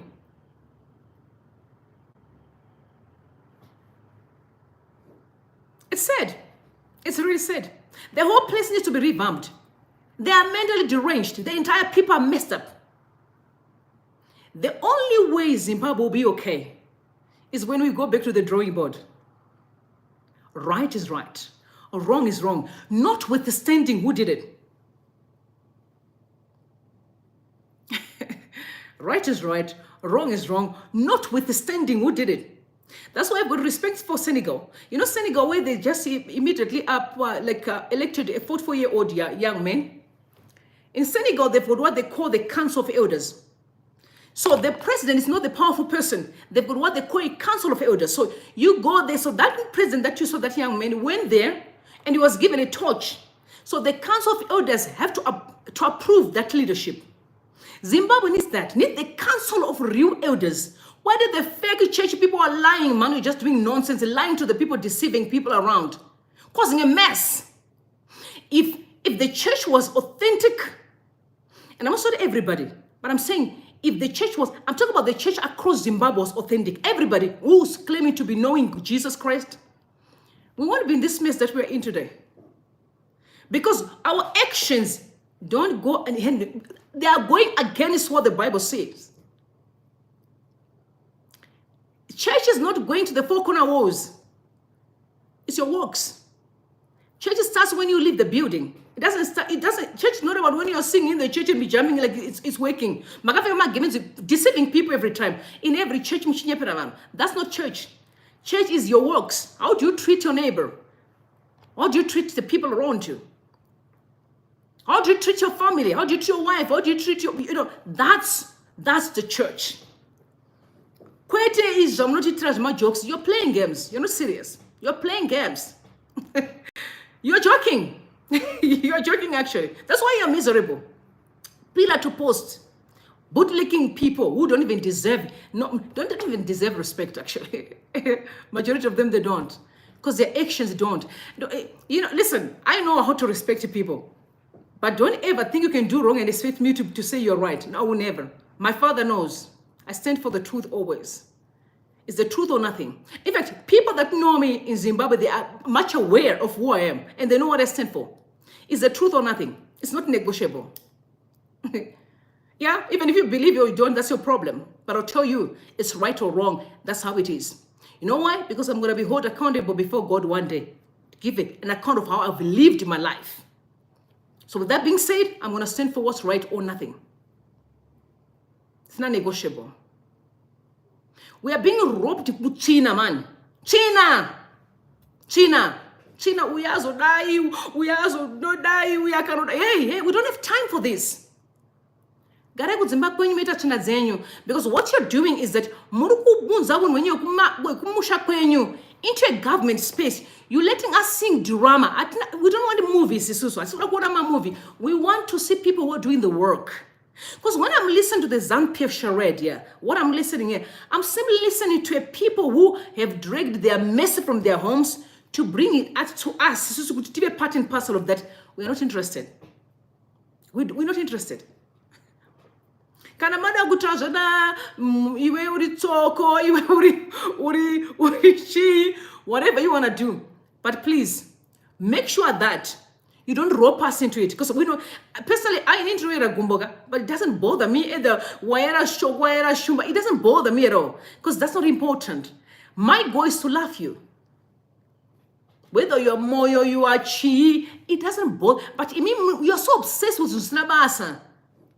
And it's getting tiring now. We are tired, actually. We don't want it anymore. And in fact, we don't even want to be part and parcel of that. This is why we want you gone. We want you gone. Yesterday. Gone are the days. This is a good idea. Don't try it. You just say, hey. Sit down. Sit down. In 2024, you're still arresting a person for telling you the truth. You're foolish. You know what? You should say thank you. So that you can be free. It's sad.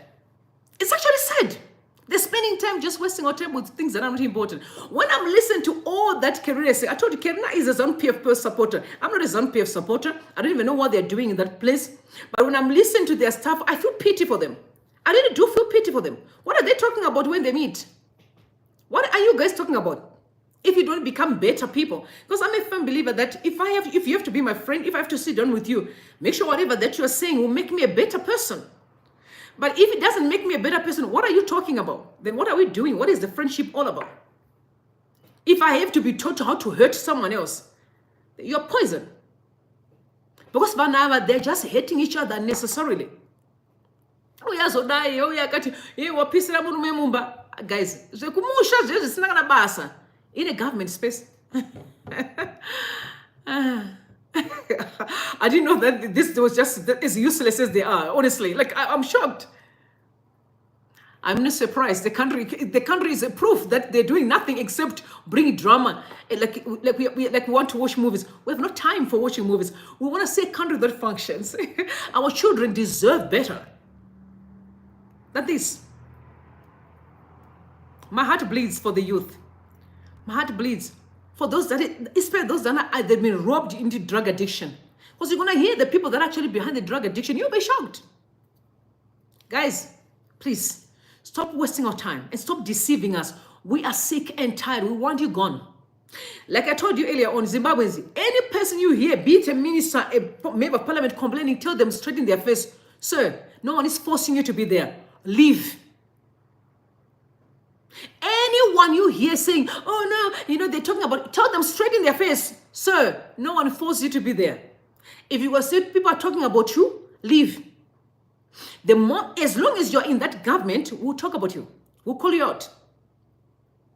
We're not going to be sitting and be smelling, say everything's okay. Yeah, I can call Ramaphosa out. I can call Fikile Mbalula out. I can call Malusi Gigaba out. I can call any politician out. Those people have raised me for the past 20 years. I can call them out. But they'll never hate. If I meet them, they'll laugh actually. We greet hands and laugh. That's why the country is moving. And nobody can say anything. You are playing games. We will say something. You come to that place, we're going to talk about you. We will call you out. Nowadays, listen, let me tell you, eyes are everywhere. Ears are everywhere. You guys, you are even more exposed than you ever think. In 2024, I want you to know, God Mafia showed you, you thought you have got intelligence, you don't have nothing. God Mafia showed you are as vulnerable like nothing. I was shocked. You could have not, guys, you were not supposed to sleep at night after God Mafia, knowing that you are exposed. I think Themba Mliso mentioned, they said, head should have rolled for many people. Why? Because it actually proved we are just naked in a country. Good people were able to get as much intense information at the airport. And that was done by Zimbabweans. You know why? Because they're fed up of you. It's important now, ZANU-PF, most of them, those people to know that people don't want them anymore. It's not like, no matter how much you're trying to force and pretend you talk a good game and, like we are traveling this year, we have done that. You can talk a good game. People don't want you anymore. It's like, let me not hate some of my people out there. Women, we have said that, no, listen, don't talk a good game. It's one thing to say, now I'm here for the kids, but I know the marriage is gone. Start selling yourself lies. People don't want you anymore. Zimbabweans are fed up. They want you out. It's as simple as that. You can walk around, that means nothing to Zimbabweans. They do not want you there anymore. Do you know what? Even if you can start getting into your I can tell you facts today. If you release all these institutions and keep those cars today and keep everything that you have, and Zimbabweans can start, they're still going to be okay with it. Because you don't mean nothing to Zimbabweans at all. And it's important for you to know that leadership is not about coercion. Leadership is about, let's talk. Am I doing well? What do you think about my leadership? When I did what I did, what do you think we can change? That's leadership. But imagine, say to people, don't tell me anything. If you talk about me, I'll kill you. I'll arrest you.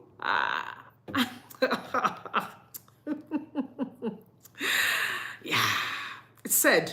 Actually sad.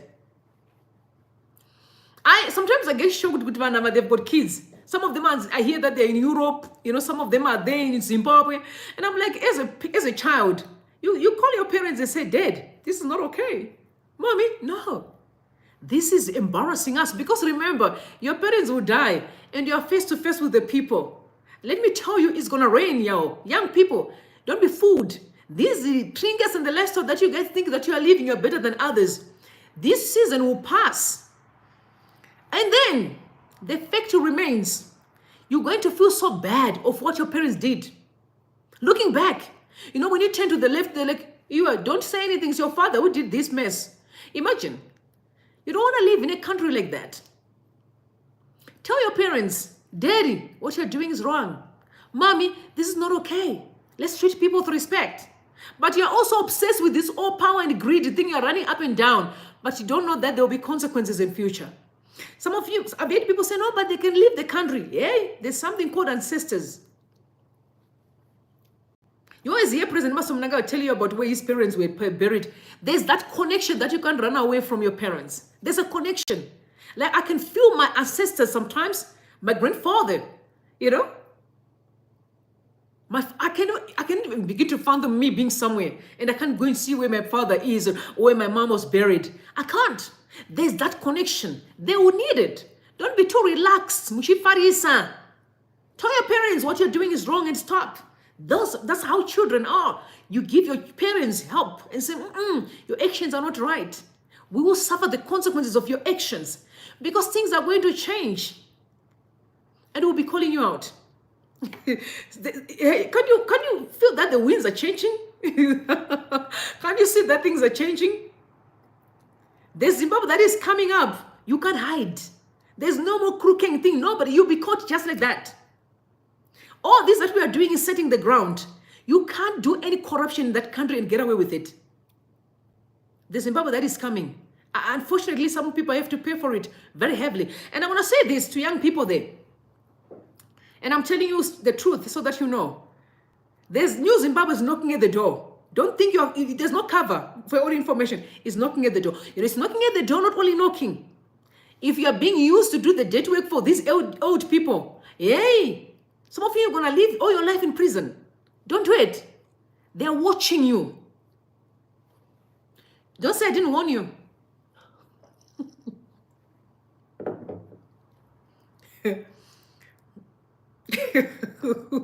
Don't say I didn't warn you, because I'm telling you so that you know. They're coming for you. You are not safe. They're coming for you. Wait and see. If you think I'm lying, okay. Ever Comrade Ogasen Chuhuri, who was persecuted as well by Emmerson Mnangagwa. And when all these things happened, instead of Zimbabweans seeing who ED was during this process, they were even saying that they were believing what they were being told by Emmerson Mnangagwa, that it was the voice of God. And the voice of the people was the voice of God, which is a lie. When we try to ask who ED is during the liberation struggle, nobody can tell a story or put a story together other than ED was a briefcase carrier and the fly chaser from Mugabe's face with a fan. That's what he was known of doing. And selling out people to Rhodesians, people like Standard, spying on our liberation comrades, to people like Standard, giving them information and Chinamasa so that they can be bombed. That's ED. But now, look at what we are seeing in Zimbabwe. Real world veterans like Ogasen Chuhuri, they are now living in exile. At the end of the day, we all know that Comrade Ogasen Chuhuri is a war veteran because many people know him as Stephen Torture during the war. Ask Mnangagwa what is his name, he will tell you Trababuras, he will tell you he was in the crocodile gang, he will tell you that he was instead of telling people that thing whereby he told people that he wanted to ambush a train and bomb it, he got people the way why he was released. You must tell people the truth. Why were you released? Before the story you told to people, because you sold out those other people for you to be released. They were killed.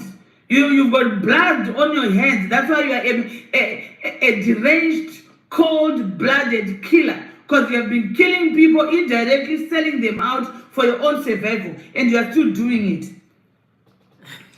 So, when I said the people of Zimbabwe are always fooled into blaming the people named, This national chaos was never blamed on even Emmerson Mnangagwa.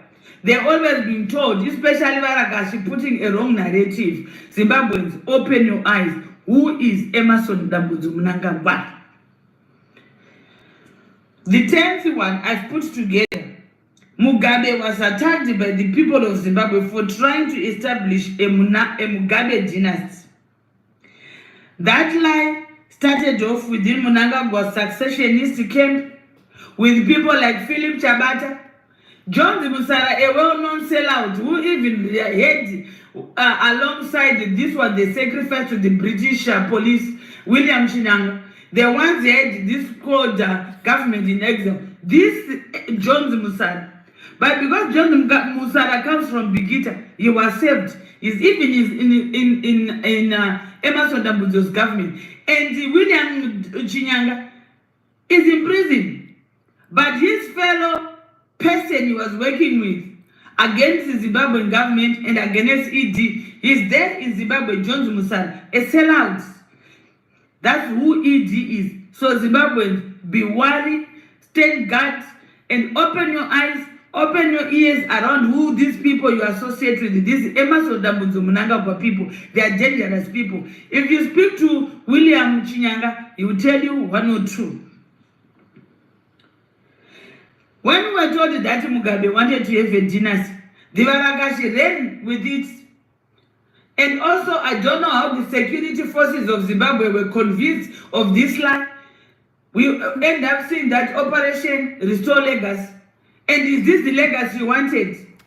That's a good question. Apparently, it is Mnangagwa who is harboring those, good question. those dynasty ambitions. But nothing is being done. No one is talking about it. Everyone in Mnangagwa's government is from Gutu, Shishavane, Churumanzu, or Bigita. And they're all related. Cousins, nieces, this. And nobody's talking about it. His children, their wives, their husbands, their children, they are all in every government institution. They are leading them. And nobody's talking about this Mafidi dynasty. So, Zimbabwe National Army Command, why are you quiet? Why are you not raising the constitution to remind the ED of his role and who he is supposed to save? You are just keeping quiet. They're just keeping quiet, pretending as if they're not seeing anything. Today, Mnangagwa is running his own real dynasty. We see it. We see it, but Zimbabweans are still quiet about it. Who is talking about this Emmerson Dambudzo Mafidi dynasty? You are keeping quiet. These children are looting. No one is talking of arresting them. What is going on in Zimbabwe? We need to know. Because they told us Mugabe wanted to do a dynasty. We didn't see the dynasty. But right now, we're seeing Emmerson Dambudzo's dynasty glaring in our eyes. It wasn't all the institutions, everywhere, it's these children. Their husbands, their wives, the nieces, extended family. If you are not from Chirumanzu, Bigita, Shishavane, Gutu, you are not in government. What is going on? Does Zimbabwe now belong to only one province called the Mashingo? We need to know. I'm from Mashingo. We need to know. We need answers. Those who elevated ED, you must provide us with answers. Because this is unacceptable. And then, after the election of 2018, whereby he lost the election, this thief is a perennial loser of elections, never won any election. All the time Mugabe will save him. Only God knows why Mugabe was so gullible and naive around it. That's why I have questioned, and I'm glad, and I'm speaking about it. I've questioned Mugabe's intelligence when he was still alive, and I still question Mugabe's intelligence because fluency cannot be measured or compared at the same threshold as intelligence.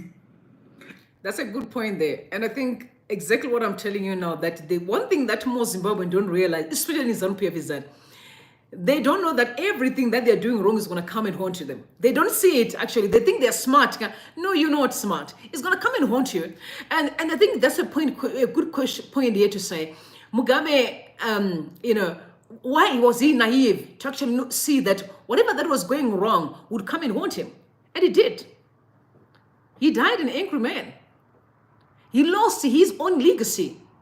I mean, it breaks my heart. Honestly, my understanding of life, maybe, but in my world, I believe that your children should be greater than the way that you are.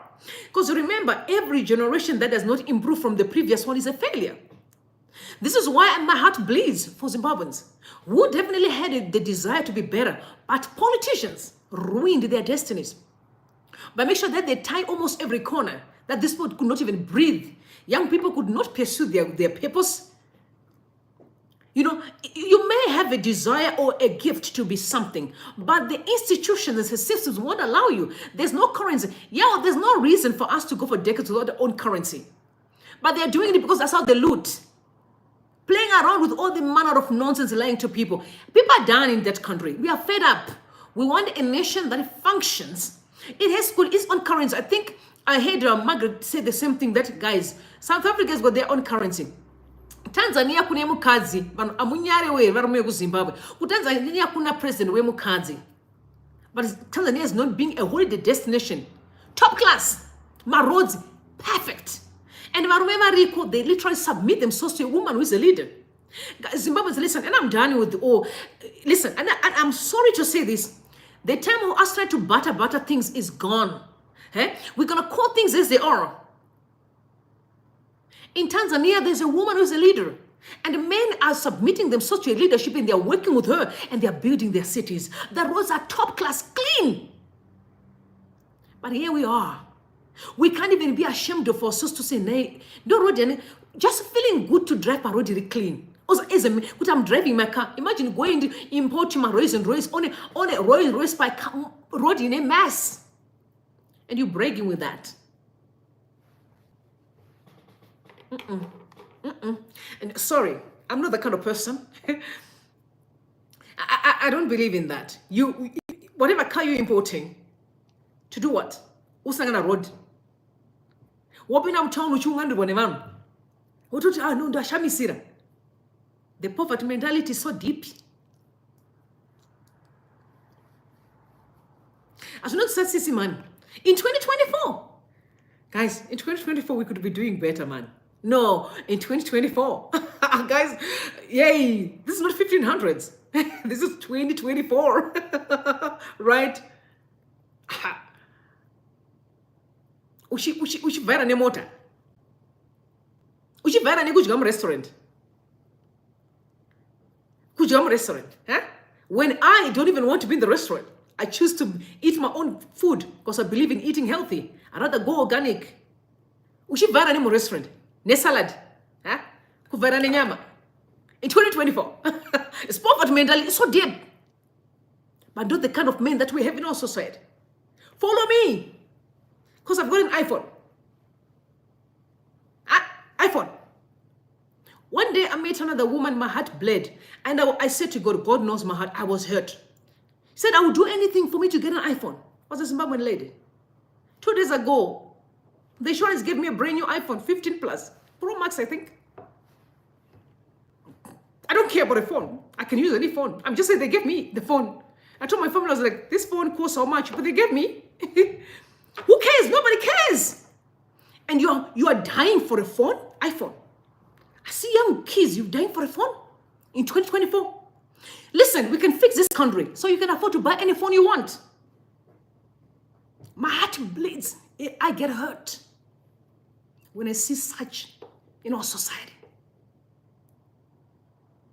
A person will be bragging with a handbag that they bought from Louis Vuitton, a handbag, huh? A shoe. Holy Ghost. It's sad, man. It breaks my heart. But we can fix the country. That all those things mean nothing. Where we all enjoy and celebrate. What is the point? What is the point of what we are doing today?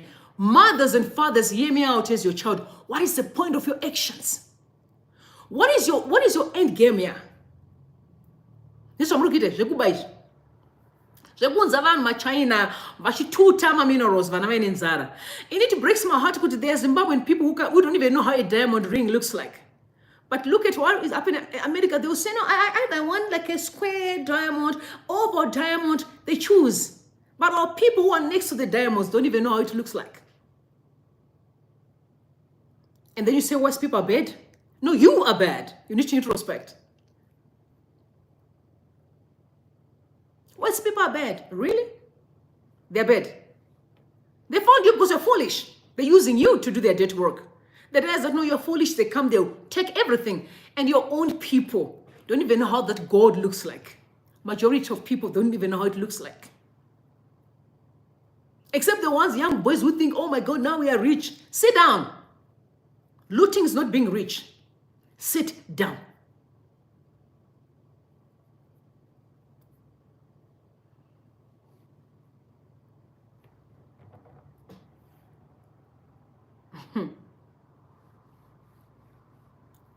It's sad. Honestly, I'm even more concerned about the young people who are joining ZANU-PF today. Young people, they're just my target. Because these young people know it is wrong. And they're knowing well that it is wrong. And they pretend like they don't even know. Because they've got this assumption that maybe we're going to have positions. So they can keep on looting and lying and deceiving people like things are working. You know? Deceiving people. Like, oh no, we know everything. And no, you know nothing, actually.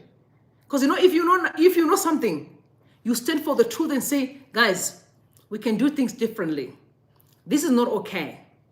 We can change the systems for the betterment of the entire nation.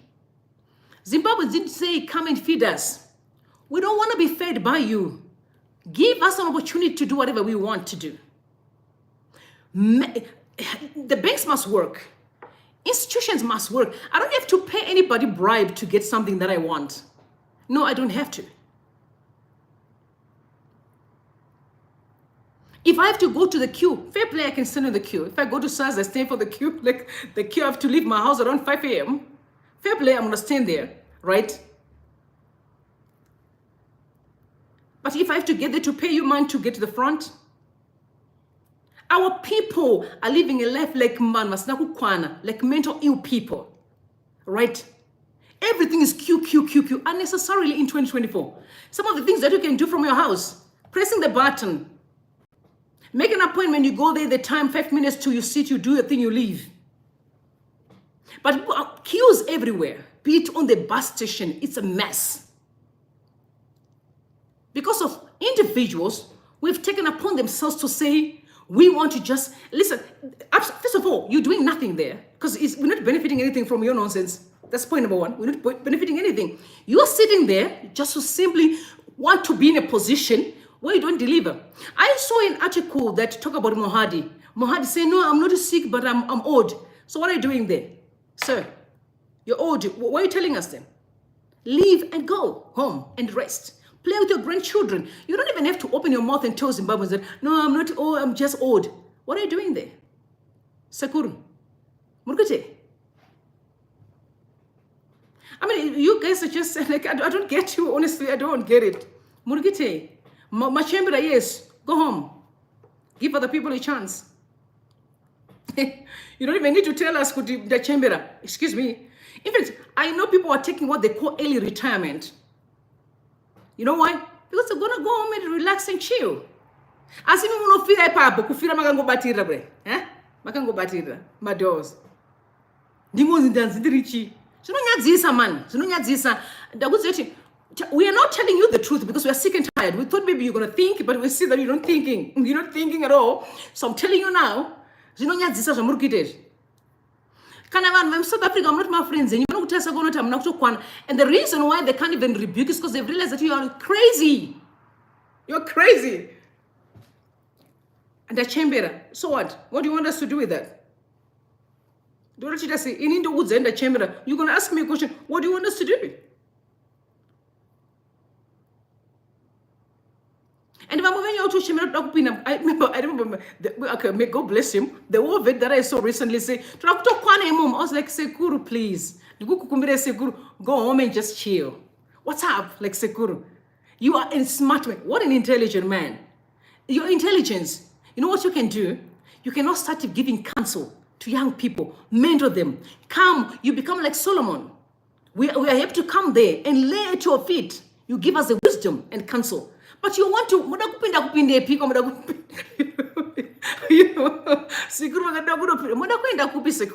relax. We want to come to you so you can give us Zimbabwe. We go to letting go of something. What's wrong with you? You're gonna be pushed by somebody. Like, I think in my head now, at the age of 41, oh yeah, but when I'm there on a retire, this such and doing what, I can go in. I'm already planning that. It's on the pipeline at the age of 41. But we've got my 78 who are just stuck in parliament, sleeping there. Guys, we can do better, man. We can do better. Stop that. There's no reason. Stop it. Go home, please. Open doors for young people. Give them counsel. That's the purpose of elders, isn't it? Imagine right now if the country was functioning, that's the elders we are talking about. In Senegal, they've got elders. Imagine you guys say, no, we need to have elders who can stand to protect the city. When things go wrong, we know that we have got the last point of defense. The elders. Elders are coming through and they're speaking. Now, the elders have to know help. You know, what kind of a country is that? My elders, I mean, come on. That's not, okay. It's a mess. Like, my father is almost 70, I think. I've never, he doesn't even want, he left his job, he doesn't even want a position. I'm like, Daddy, what do you want to do what? I'm from a chief, I'm a daughter of a chief, so I'm a princess. But they sit together and they talk as elders, and sometimes really? Nobody cares. Vana vangaudze chokwadi kuti vana sekuru endai kumbataneta nemi ende munozorora. Siya izvi zvisire vana. Achada. You muri kuti tipedzera nguva. Vana vedu vari kutambura because youth that are suffering. These people, we need to pull them out. Your job right now kutaura nevana vadi. Vana sekuru ndosaka nyika yekuenda kumawere because vana sekuru vaikansela vana vachi protect our cities. They are stuck kungochemerera maparliament. Ende kumba munobatsira vazukuru. Stop wasting our time. How do you measure? How do you satisfy the threshold of defining that Mugabe was an intelligent man? In my own opinion, I still query that Mugabe was intelligent. He could have been fluent, but his fluency was not the threshold of intelligence. If he was intelligent, he would not have been conned by this perennial loser called Emmerson Dambudzo Mnangagwa. Never. I still question that and I still stand with that. I've questioned it several times.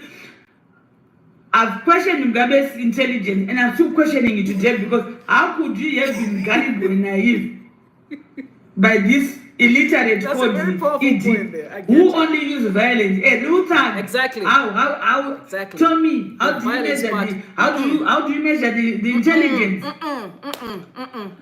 Yeah. Emmerson Mnangagwa has been losing elections since. Ask anyone. I've given you that incident which he did in Kwekwe when Chebundo beat him on the elections.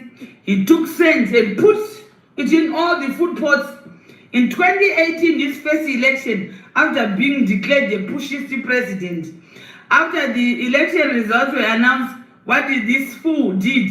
He was given advice by this Zamtag of Rhodesians, Chinamas, and Obejimpof, to say that people should be shot. The army should shoot people. And then, instead of blaming Emmerson Mnangagwa about the August 2018 shootings, guess who was blamed? Sanyatwe and the army were blamed. And no one even accused ED of those atrocities. Those people died. Did their families got compensation? They deserve to be compensated. And it will never go just like that. No matter if it's going to take 50 years or how many years, those people who lost their relatives, who've been beaten all the time because of this brutality, they must be compensated at some time. Because the government must safeguard the people of Zimbabwe, not to safeguard a criminal called Emmerson Dambudzo Mnangagwa. Emmerson Dambudzo Mnangagwa is a criminal, and a criminal he is a terrorist of our nation. And till today, No one has held Emmerson Dambudzo Mnangagwa responsible in this family. He's still doing whatever he wants, and nobody still do anything. We want justice for the dead who were killed because of Emmerson Dambudzo Mnangagwa's greediness of power. So while she's there, I got a shock actually when I went on X about yesterday, I think, and then it was yesterday or the day before yesterday. And Susan Mutami wrote this tweet. I'm going to read it for you. Quite a very disturbing tweet. She said, some people's sons aren't as innocent as they look, no matter how much PR they do. They all know who deployed the presidential guard soldiers and gave them a shoot to kill command on innocent civilians who were protesting for a better Zimbabwe. And innocent citizens got killed without the commander in charge of that wing knowing Muchashinura. Some people took a fall for some evil people. We know who you are, and we are going to lay it all bare on this platform so people know the truth. Ruining people's reputations, we have worked hard to be decorated soldiers. Y'all made children orphans, killed breadwinners of families, and ruined people's lives who were fending for their families on the day. So she is alleging that the people that went to shoot and kill were presidential guards.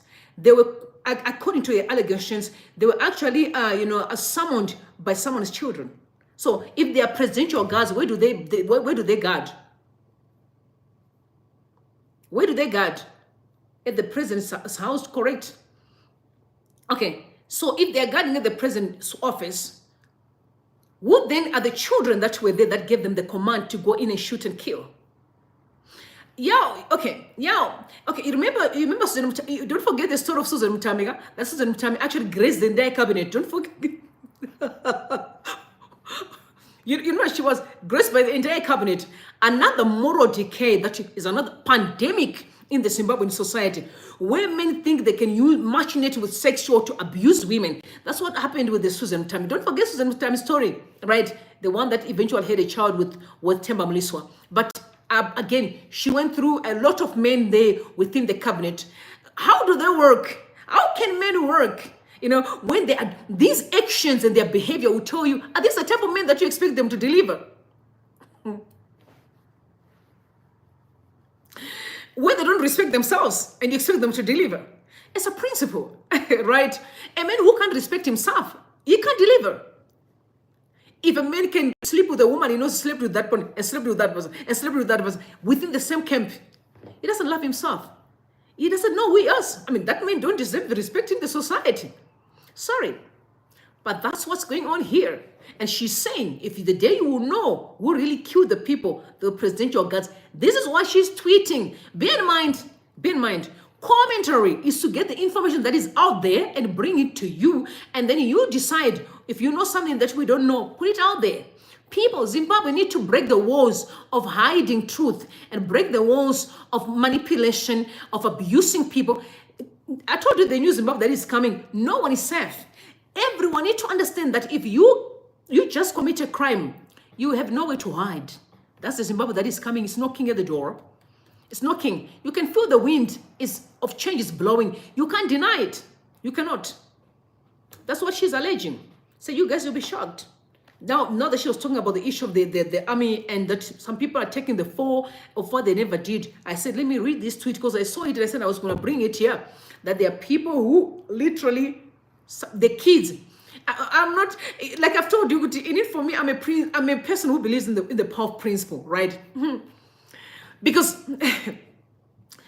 if my father's a leader, and because remember, it's my daddy, so I know my daddy and what he does very well. So if I can't rebuke him when he do wrong, it says a lot about me. Does that make sense to you? Like father, like son, correct? So what she's saying here, I may not have all the details, but she has said a lot. She has said a lot. Like I said, that Zimbabwe is knocking at the door. Brothers and sisters, you can't stop it, unfortunately.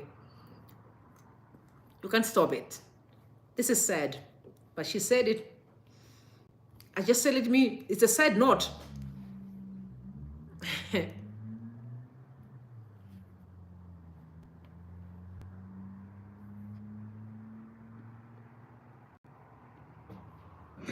The 12th one, if you still remember, in January 2019, there was another massacre.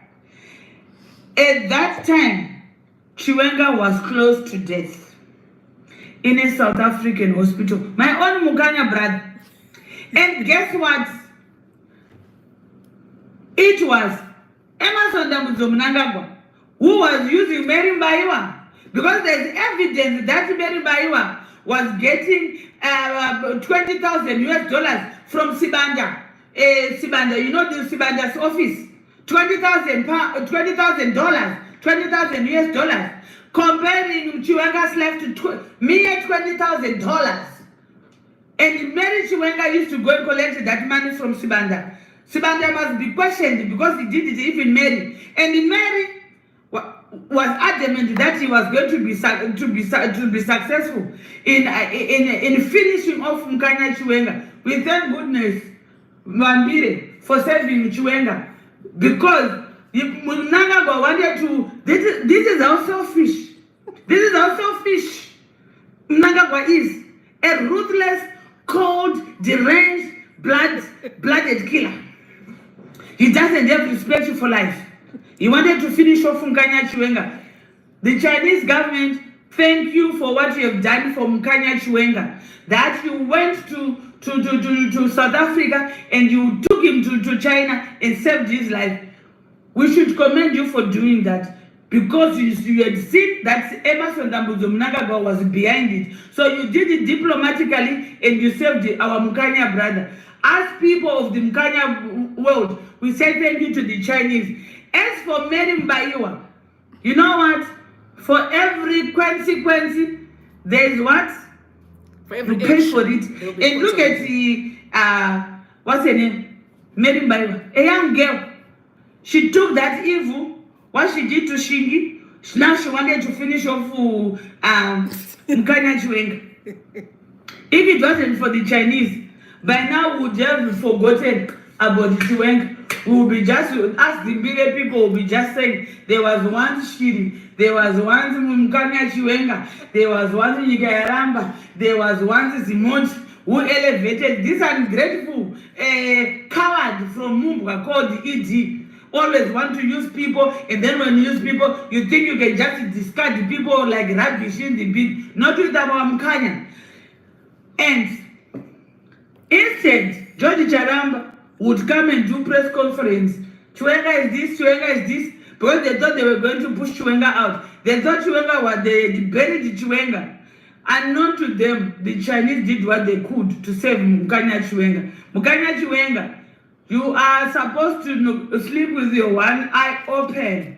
Like I told you that Nyikayaramba is an evil person, just like Mary Mbaiwa. Mary Mbaiwa thought she was going to finish off Mkanya Chiwenga. We even saw that foolish uncle of Mary Mbaiwa trying to say nonsense, to say, oh, the president must save Mary, to save Mary way. If Mnangagwa wanted to save Mary, why didn't Mnangagwa send Mary out to get treatment? Instead, Mary had lost a limb. Now she's got 1.25 limbs because of Emmerson Dambudzo Mnangagwa. Why wouldn't she save herself? That girl's life was finished off by Emmerson Mnangagwa. Young ladies of nowadays, when you are married to these old people in power, in high office, is either you love them. If you don't love them, please leave them. Don't kill them. Just leave them. You should learn the consequences by just looking at Mary, who Mary is now. Look at her. Evil. She thought she was doing the husband evil, and now she's the one with one. And the Chiwenga is still walking with 2 arms, 2 legs. And where is Mary now? Mary, you must confess your sins. You must confess. I'm just telling you people how evil Emmerson Mnangagwa is. He's a very, very deranged man. The 13th one.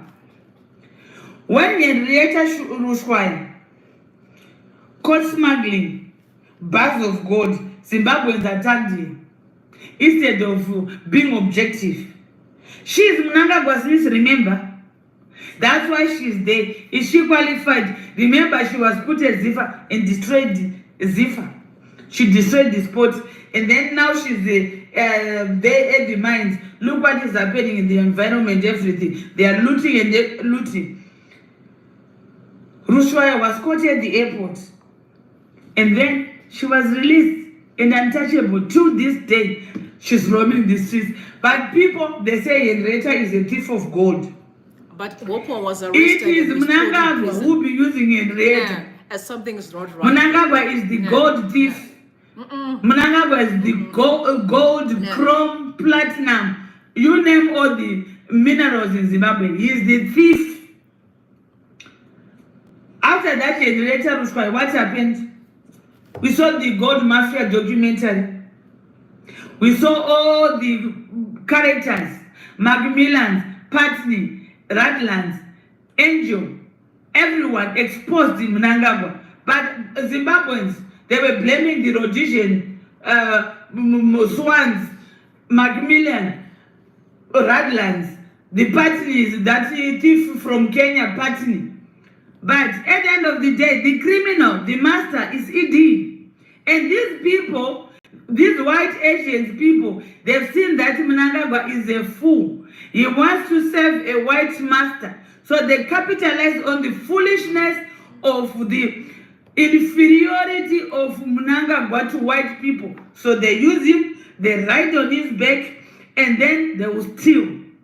Even people, I hear them blaming the Chinese to say the Chinese are looting Zimbabwe. Don't blame the Chinese.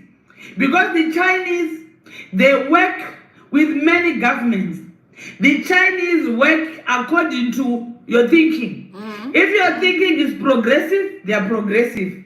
If you've got a looting mind, even the Russians, they do the same. So don't blame the Chinese or the Russians or whoever is looting Zimbabwe. Blame ED, because ED is the one who is in charge, and he is allowing that. If you people of Zimbabwe do not want the Chinese, the Russians, the Belarusians, everyone looting Zimbabwe, even the Nigerians operating their sponsor shops, stupid shops in Zimbabwe, taking over Gulf, you must stand up. The Chinese, they kill people in their country for stealing government officials. Yeah. But in Zimbabwe, they are playing along because it's their time to eat. Yeah. And unfortunately, they don't give any free dinners to the communities, the Chinese. Who do you blame? Blame ED, because ED is standing for the Chinese people over his own Zimbabwean people's interests. No, that's fact. That is who ED is. And people, you should start opening your eyes and blame the person. It is ED the problem in Zimbabwe. We also see people even say that, oh, Kamlish Patney. Yes, Kamlish was brought in Zimbabwe through again by this ED, and then people start blaming Mugabe. It was ED who brought Kamlish. And then these people like Scott Sakupanya, they will be used and nothing. They don't even have money. That's why they were making noise on those Wikinochivayos, leaked audios. Because they are penniless, petty thieves, the Scott Sakupanyas, the Maximombes, they are used, and then they want people to say they are bingers when they are used. They will be used to loot the gold, surrender it to ED, and they've got nothing. Open your eyes, Zimbabweans, and know that ED is the real criminal. And then during the COVID as well, you still remember Jelly Shunguan. Jelly Shunguan, Obediah. The tenders for medical things in supplies. It was all blamed on Obediah and Jelish Nguan. But who is the real criminal? It was Auxilia and Emmerson Dambudzo Mnangagwa, who was even using the ministry to smuggle illegal drugs, to flood the markets for your children to be drunk, not to think about the dysfunctional economy or to stand up and question to them to demand jobs, a good standard of living, clean, safe water, electricity. These Mnangagwas, they are evil people. They have to flood the markets with the brothels, the drugs, so that they can loot. Your children are drunk with these cheap drugs, destroying their future.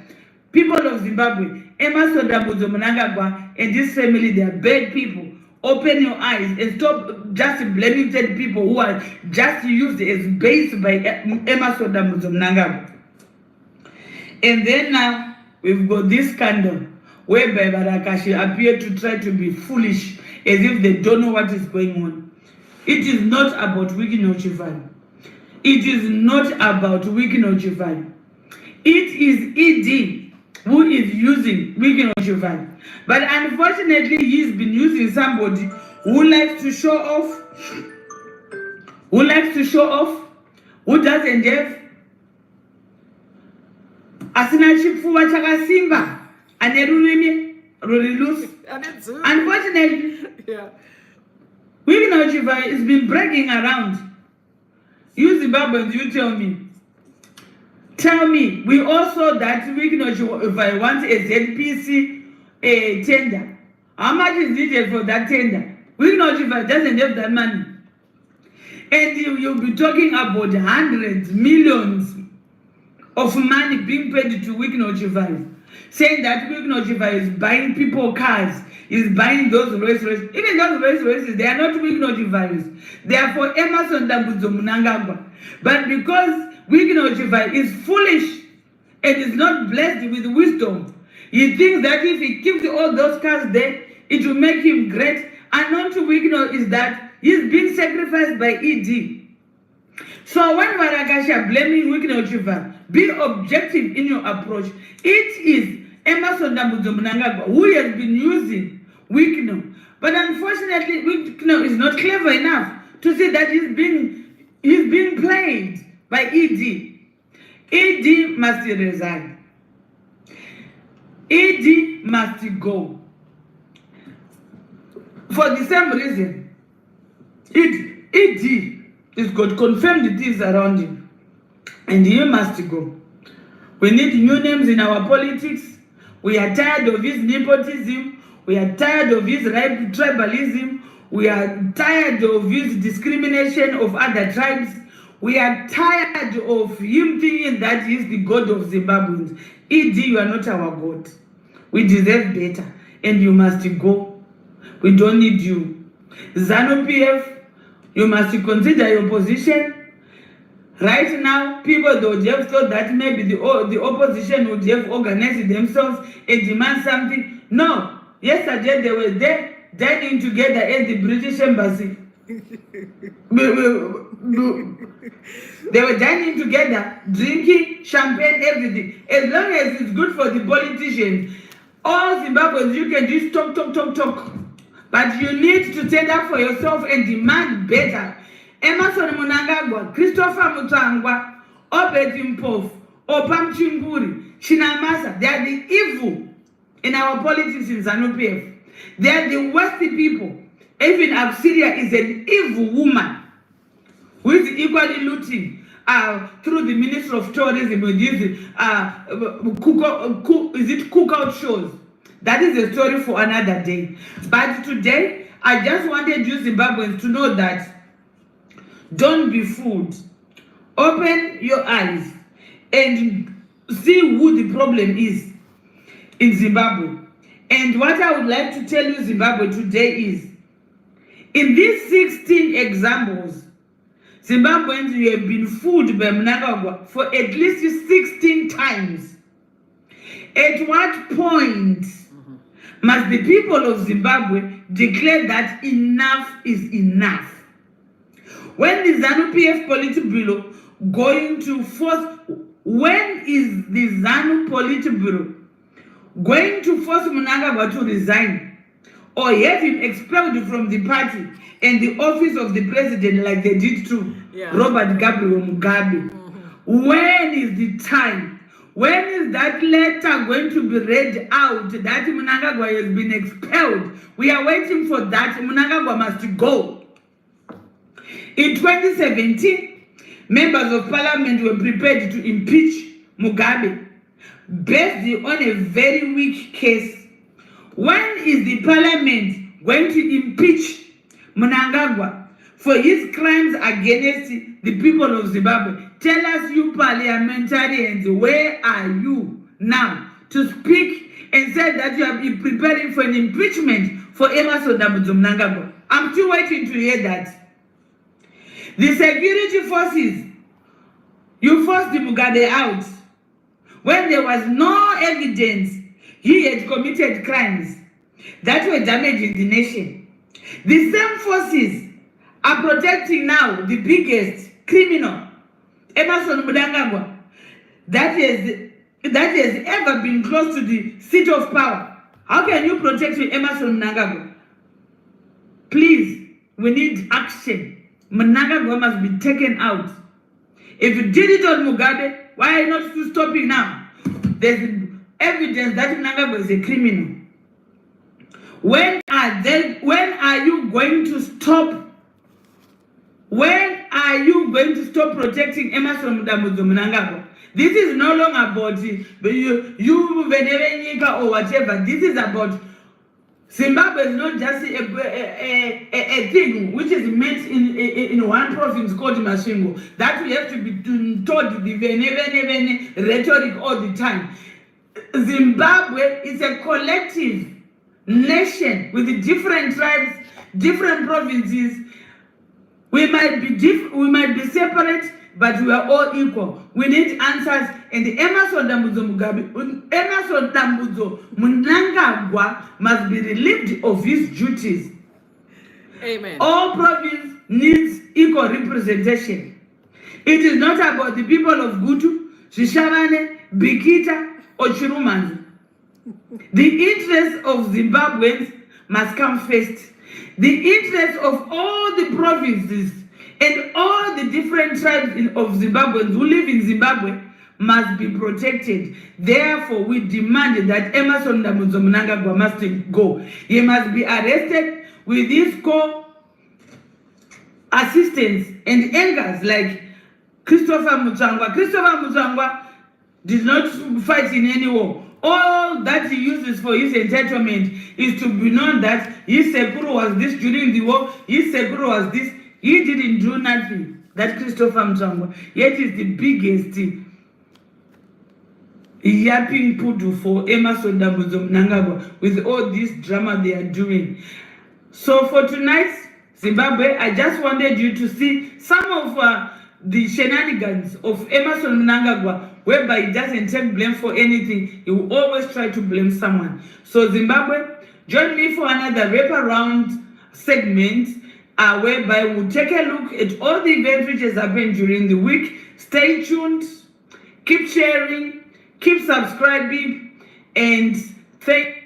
All right, so like I said to you earlier on, you can go in and subscribe to your channel. I wanted you to just get hold of that information. It's a very, very important information. And I'm done with all this nonsense rhetoric of saying, no, don't talk about a person. Oh no, they're gonna kill you. Do I look like someone who's afraid of death? I want to go home. That's home. I was not going to die. Yeah, all of us, we're going to go home and be with the Father one day, isn't it? I'm not afraid of death. You know what I'm afraid of? Is to live in a toxic environment. I'm afraid. Can I tell you what better than what we are going through in Zimbabwe? I can tell you facts. No wonder why you had, what's his, no, not Moyo. What's his name? Ngosana Moyo said that Zimbabweans, you haven't suffered enough. Because what you must remember is that we are even in the most difficult position than just to die. Vakati better than what we are living. Are we living? It's toxicity left, right, and center. The nation is a mess. You turn to the left, it's a mess. To the right is a mess. Lies. 24/7, just hear lies. No truth. From the people who claim to be leaders. No, that's not living, guys. We are like dead people walking on the street. When you look at Zimbabwe, if you get to Zimbabwe now and you see how people are back and forth just moving around, it breaks your heart. That's not the kind of country that we want. So honestly, sitting back and doing nothing is crazy. Every Zimbabwean must stand up and say, we can't do this anymore. This is not going to work for us. We deserve better. Because listen, there's a disconnect here between really looking at, are people doing what they're supposed to be doing? And you're afraid of something, the fear of the unknown. Oh, there's a gun. Oh, you heard what Margaret say. The problem of Zimbabweans is that if they know that something's about to happen, they'll go and kind of hit someone, neighbor, and everyone keeps quiet. No, guys, that time is gone. It is gone. This time is tit for tat. You want the fight, that's what you get. Right?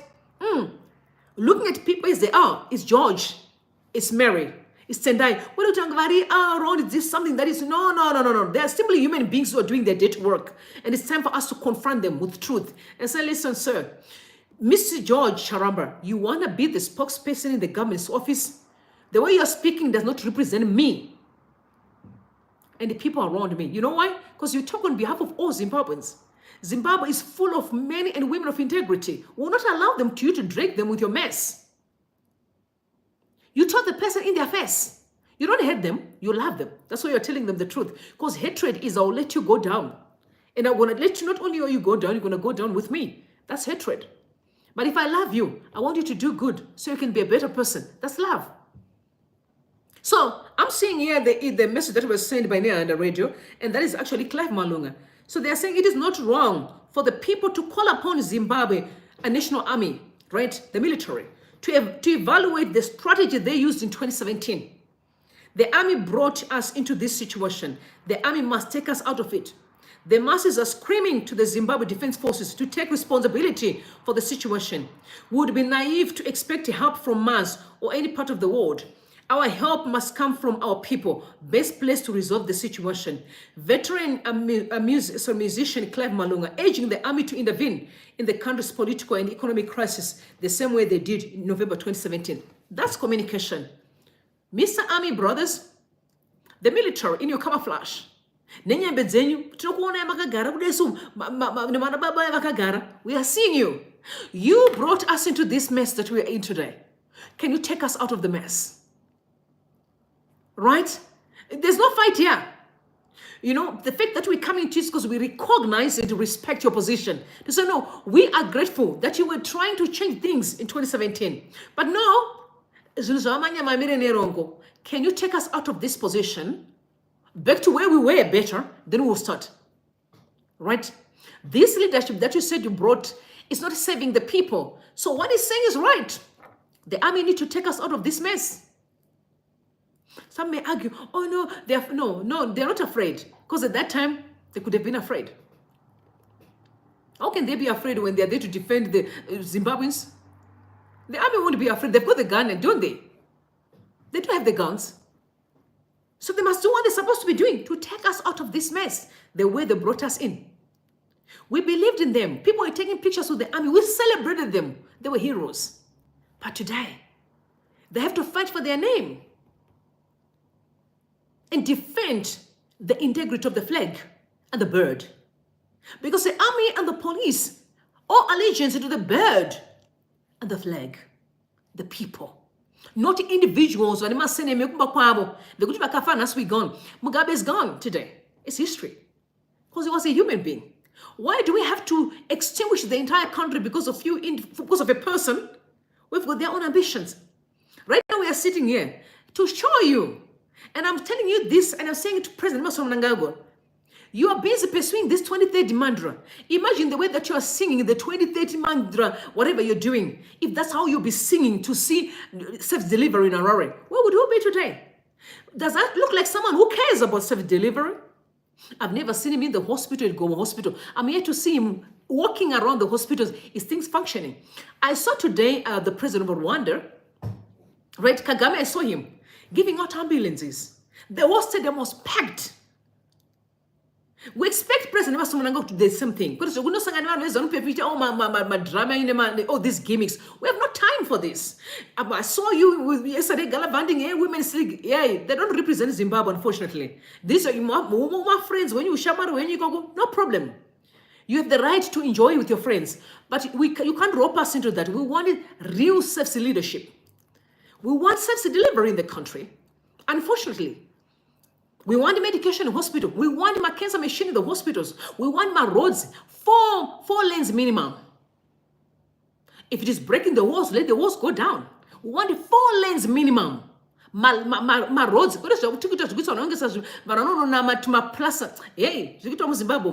I saw people showing how they messed up roads. Some roads were even better before they come and make a mess and loot the money. We have no time for these games. And to the people that are looting the money, yo, you know yourself, eh? You know yourself. You've got your dirty hands here. They're coming for you. Don't be too comfortable. One day, it's just one day. You're not going to escape forever and do what you're doing.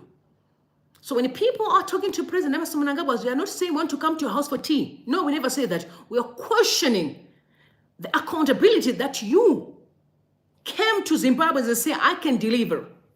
And we are saying, sir, now we are questioning, are you really delivering? There's no all this drama. We don't have this drama that's going on in the parliament. Leave. Any person who got into parliament back door, Buddha.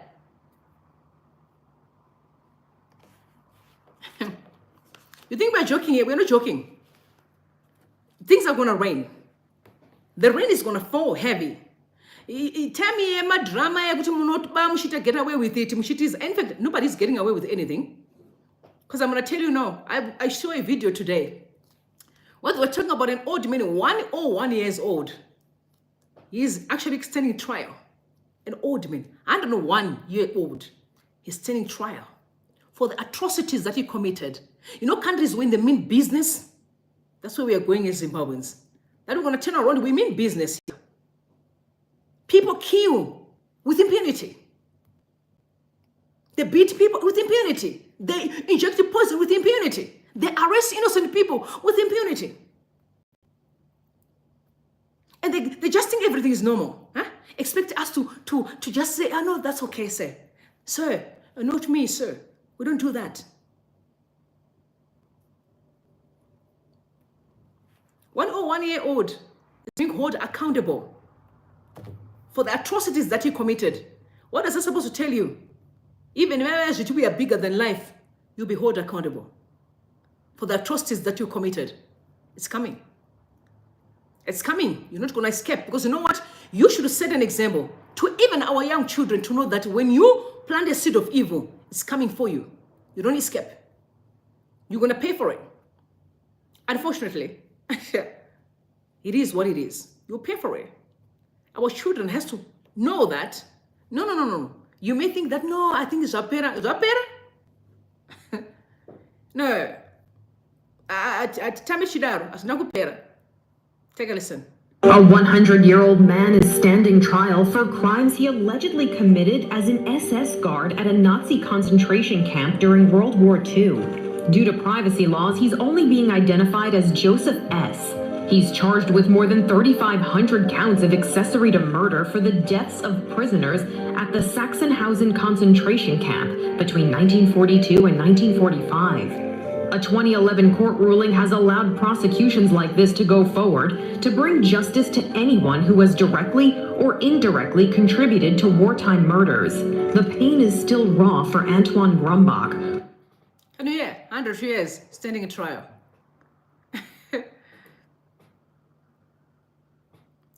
It has to be set as an example to everyone that you won't get away with it. So when I was saying, hey, I know this, hey, we are this, we are that. Sit down.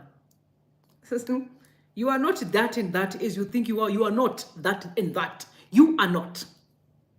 I see all these kids with parents who are doing the worst in the country. And they are comfortable. Drinking champagne. Picking women. Taking that one and take that one.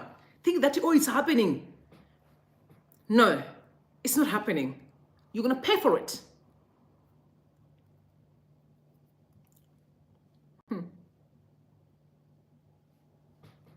People were killed. Innocent people that did not do no wrong. All they wanted was a better life. You killed them.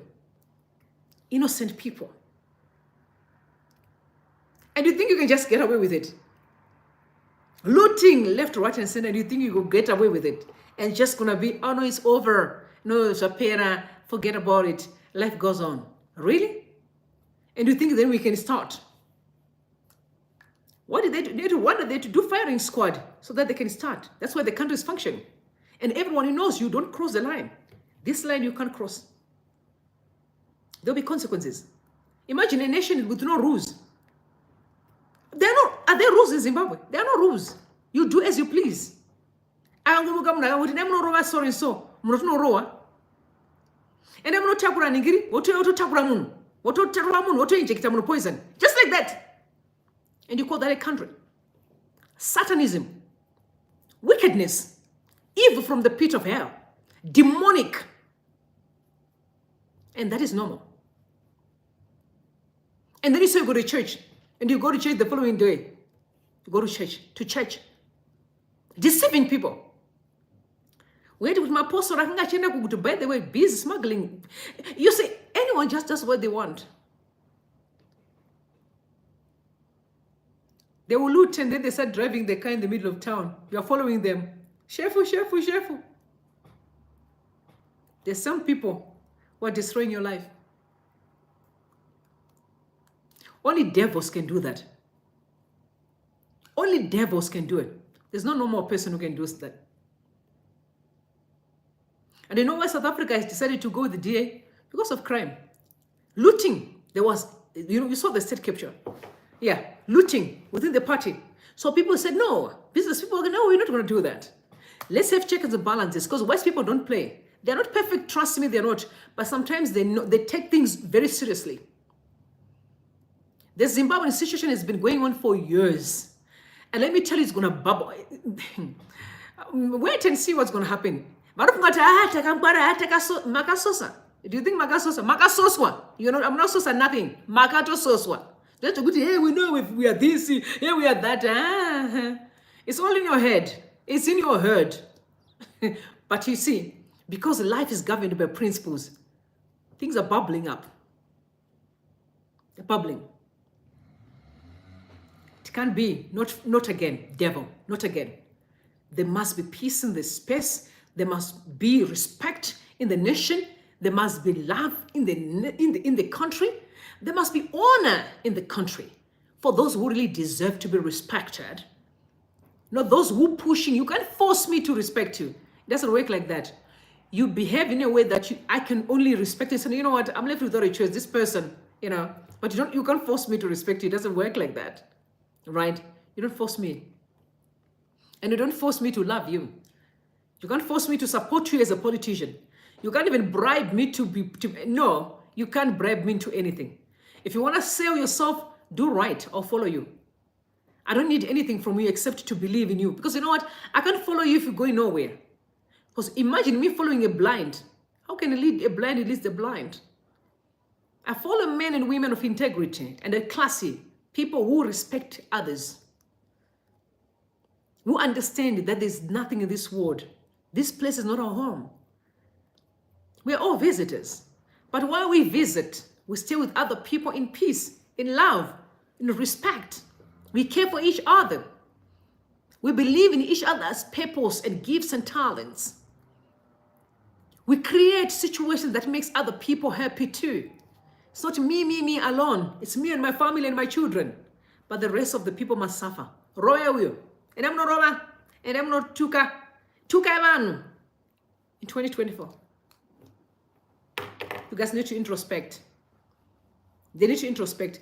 And in fact, I wish this video can be played in that parliament while all of them are listening. I pray that that message gets through to the right people. They need to hear me speaking. Could all of you, you're not smart at all. You're going to pay it heavily. If I were you, change your ways.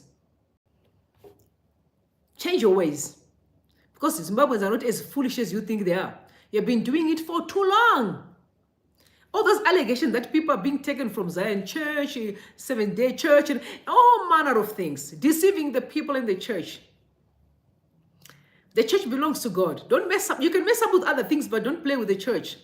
Because the owner of the church will defend himself. Yahweh will. And you know, when God stands up, it won't turn well. Guys, life changes in the twinkle of an eye. And do you know that? In a twinkle of an eye, something can happen in the next 5 minutes. And your life will be changed forever. So this issue of thinking like you're holding everything is in the palm of your hands is a lie. I said these politicians speak like they've got life in the palm of their hands. You don't have it. So you better humble yourself. Do the right thing. if you want peace, and if you want people to respect you.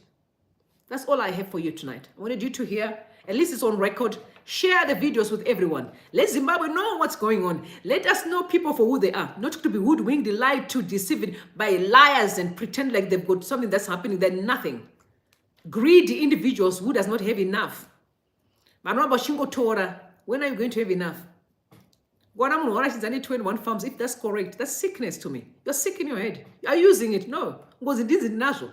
Poverty mentality is a problem. They think that riches don't build like that. Wealth is, generational wealth, you don't build that way. Your kids will die with taking cocaine because they've got all their money, they don't know what to do with it. And they're only left to take drugs in order for them to function. Because we have stolen the principle out of them. You work for things, you train your children to work. How you build generational wealth is not giving your children money, is training them how to work. So that they can train their children how to work, then there is posterity. Before you know it, it's gone. Nothing happens with their life. You train them to work so they can train their children too and pass the same baton to the next generation and the same baton to the next generation. That's posterity. And then they know we work for things. We don't just tag. We work, we get in. They respect a dollar. That's why Indians are rich. That's why some of white people, I know, people can say a lot. That's why I always, when I use the, because, Indians and Jews, you don't get kickbacks. Why the Jews believe in the community? They in Zimbabwe believe in beating their own sisters and brothers. Not knowing that maybe the person you are beating can actually be able to help your child tomorrow. Can be the teacher of your son tomorrow, your grandchild tomorrow. It's the lack of understanding. There's no depth of thinking. It's here, instant gratification. They have no legacy in mind. They don't have a clue of what legacy is. It's just that as long as I get nobody's willing to say there's a price to pay for me to build to where I am. There's a price to pay. It takes a lot of hard work, sacrifices, making mistakes, correct it. And it's okay to correct something. But here we have young people who don't have a clue. We're simply deceiving people. Today we are sitting with a lot of people claiming to be prophets. They don't have a clue of what a prophetic is. They're simply, because that's the culture we created of deception. They're simply deceiving others. Because that's what they think, that's what rich is all about. They're broke. So they lie to people tomorrow. They lie to that person. It's gimmicks all over the place. Because that's the culture that you build. Not a culture of saying, no, it's little by little. Let's create a society that works. An economy that works. So that whoever has a gift to do whatever they do, they can do it. It's 2024 now. People create work.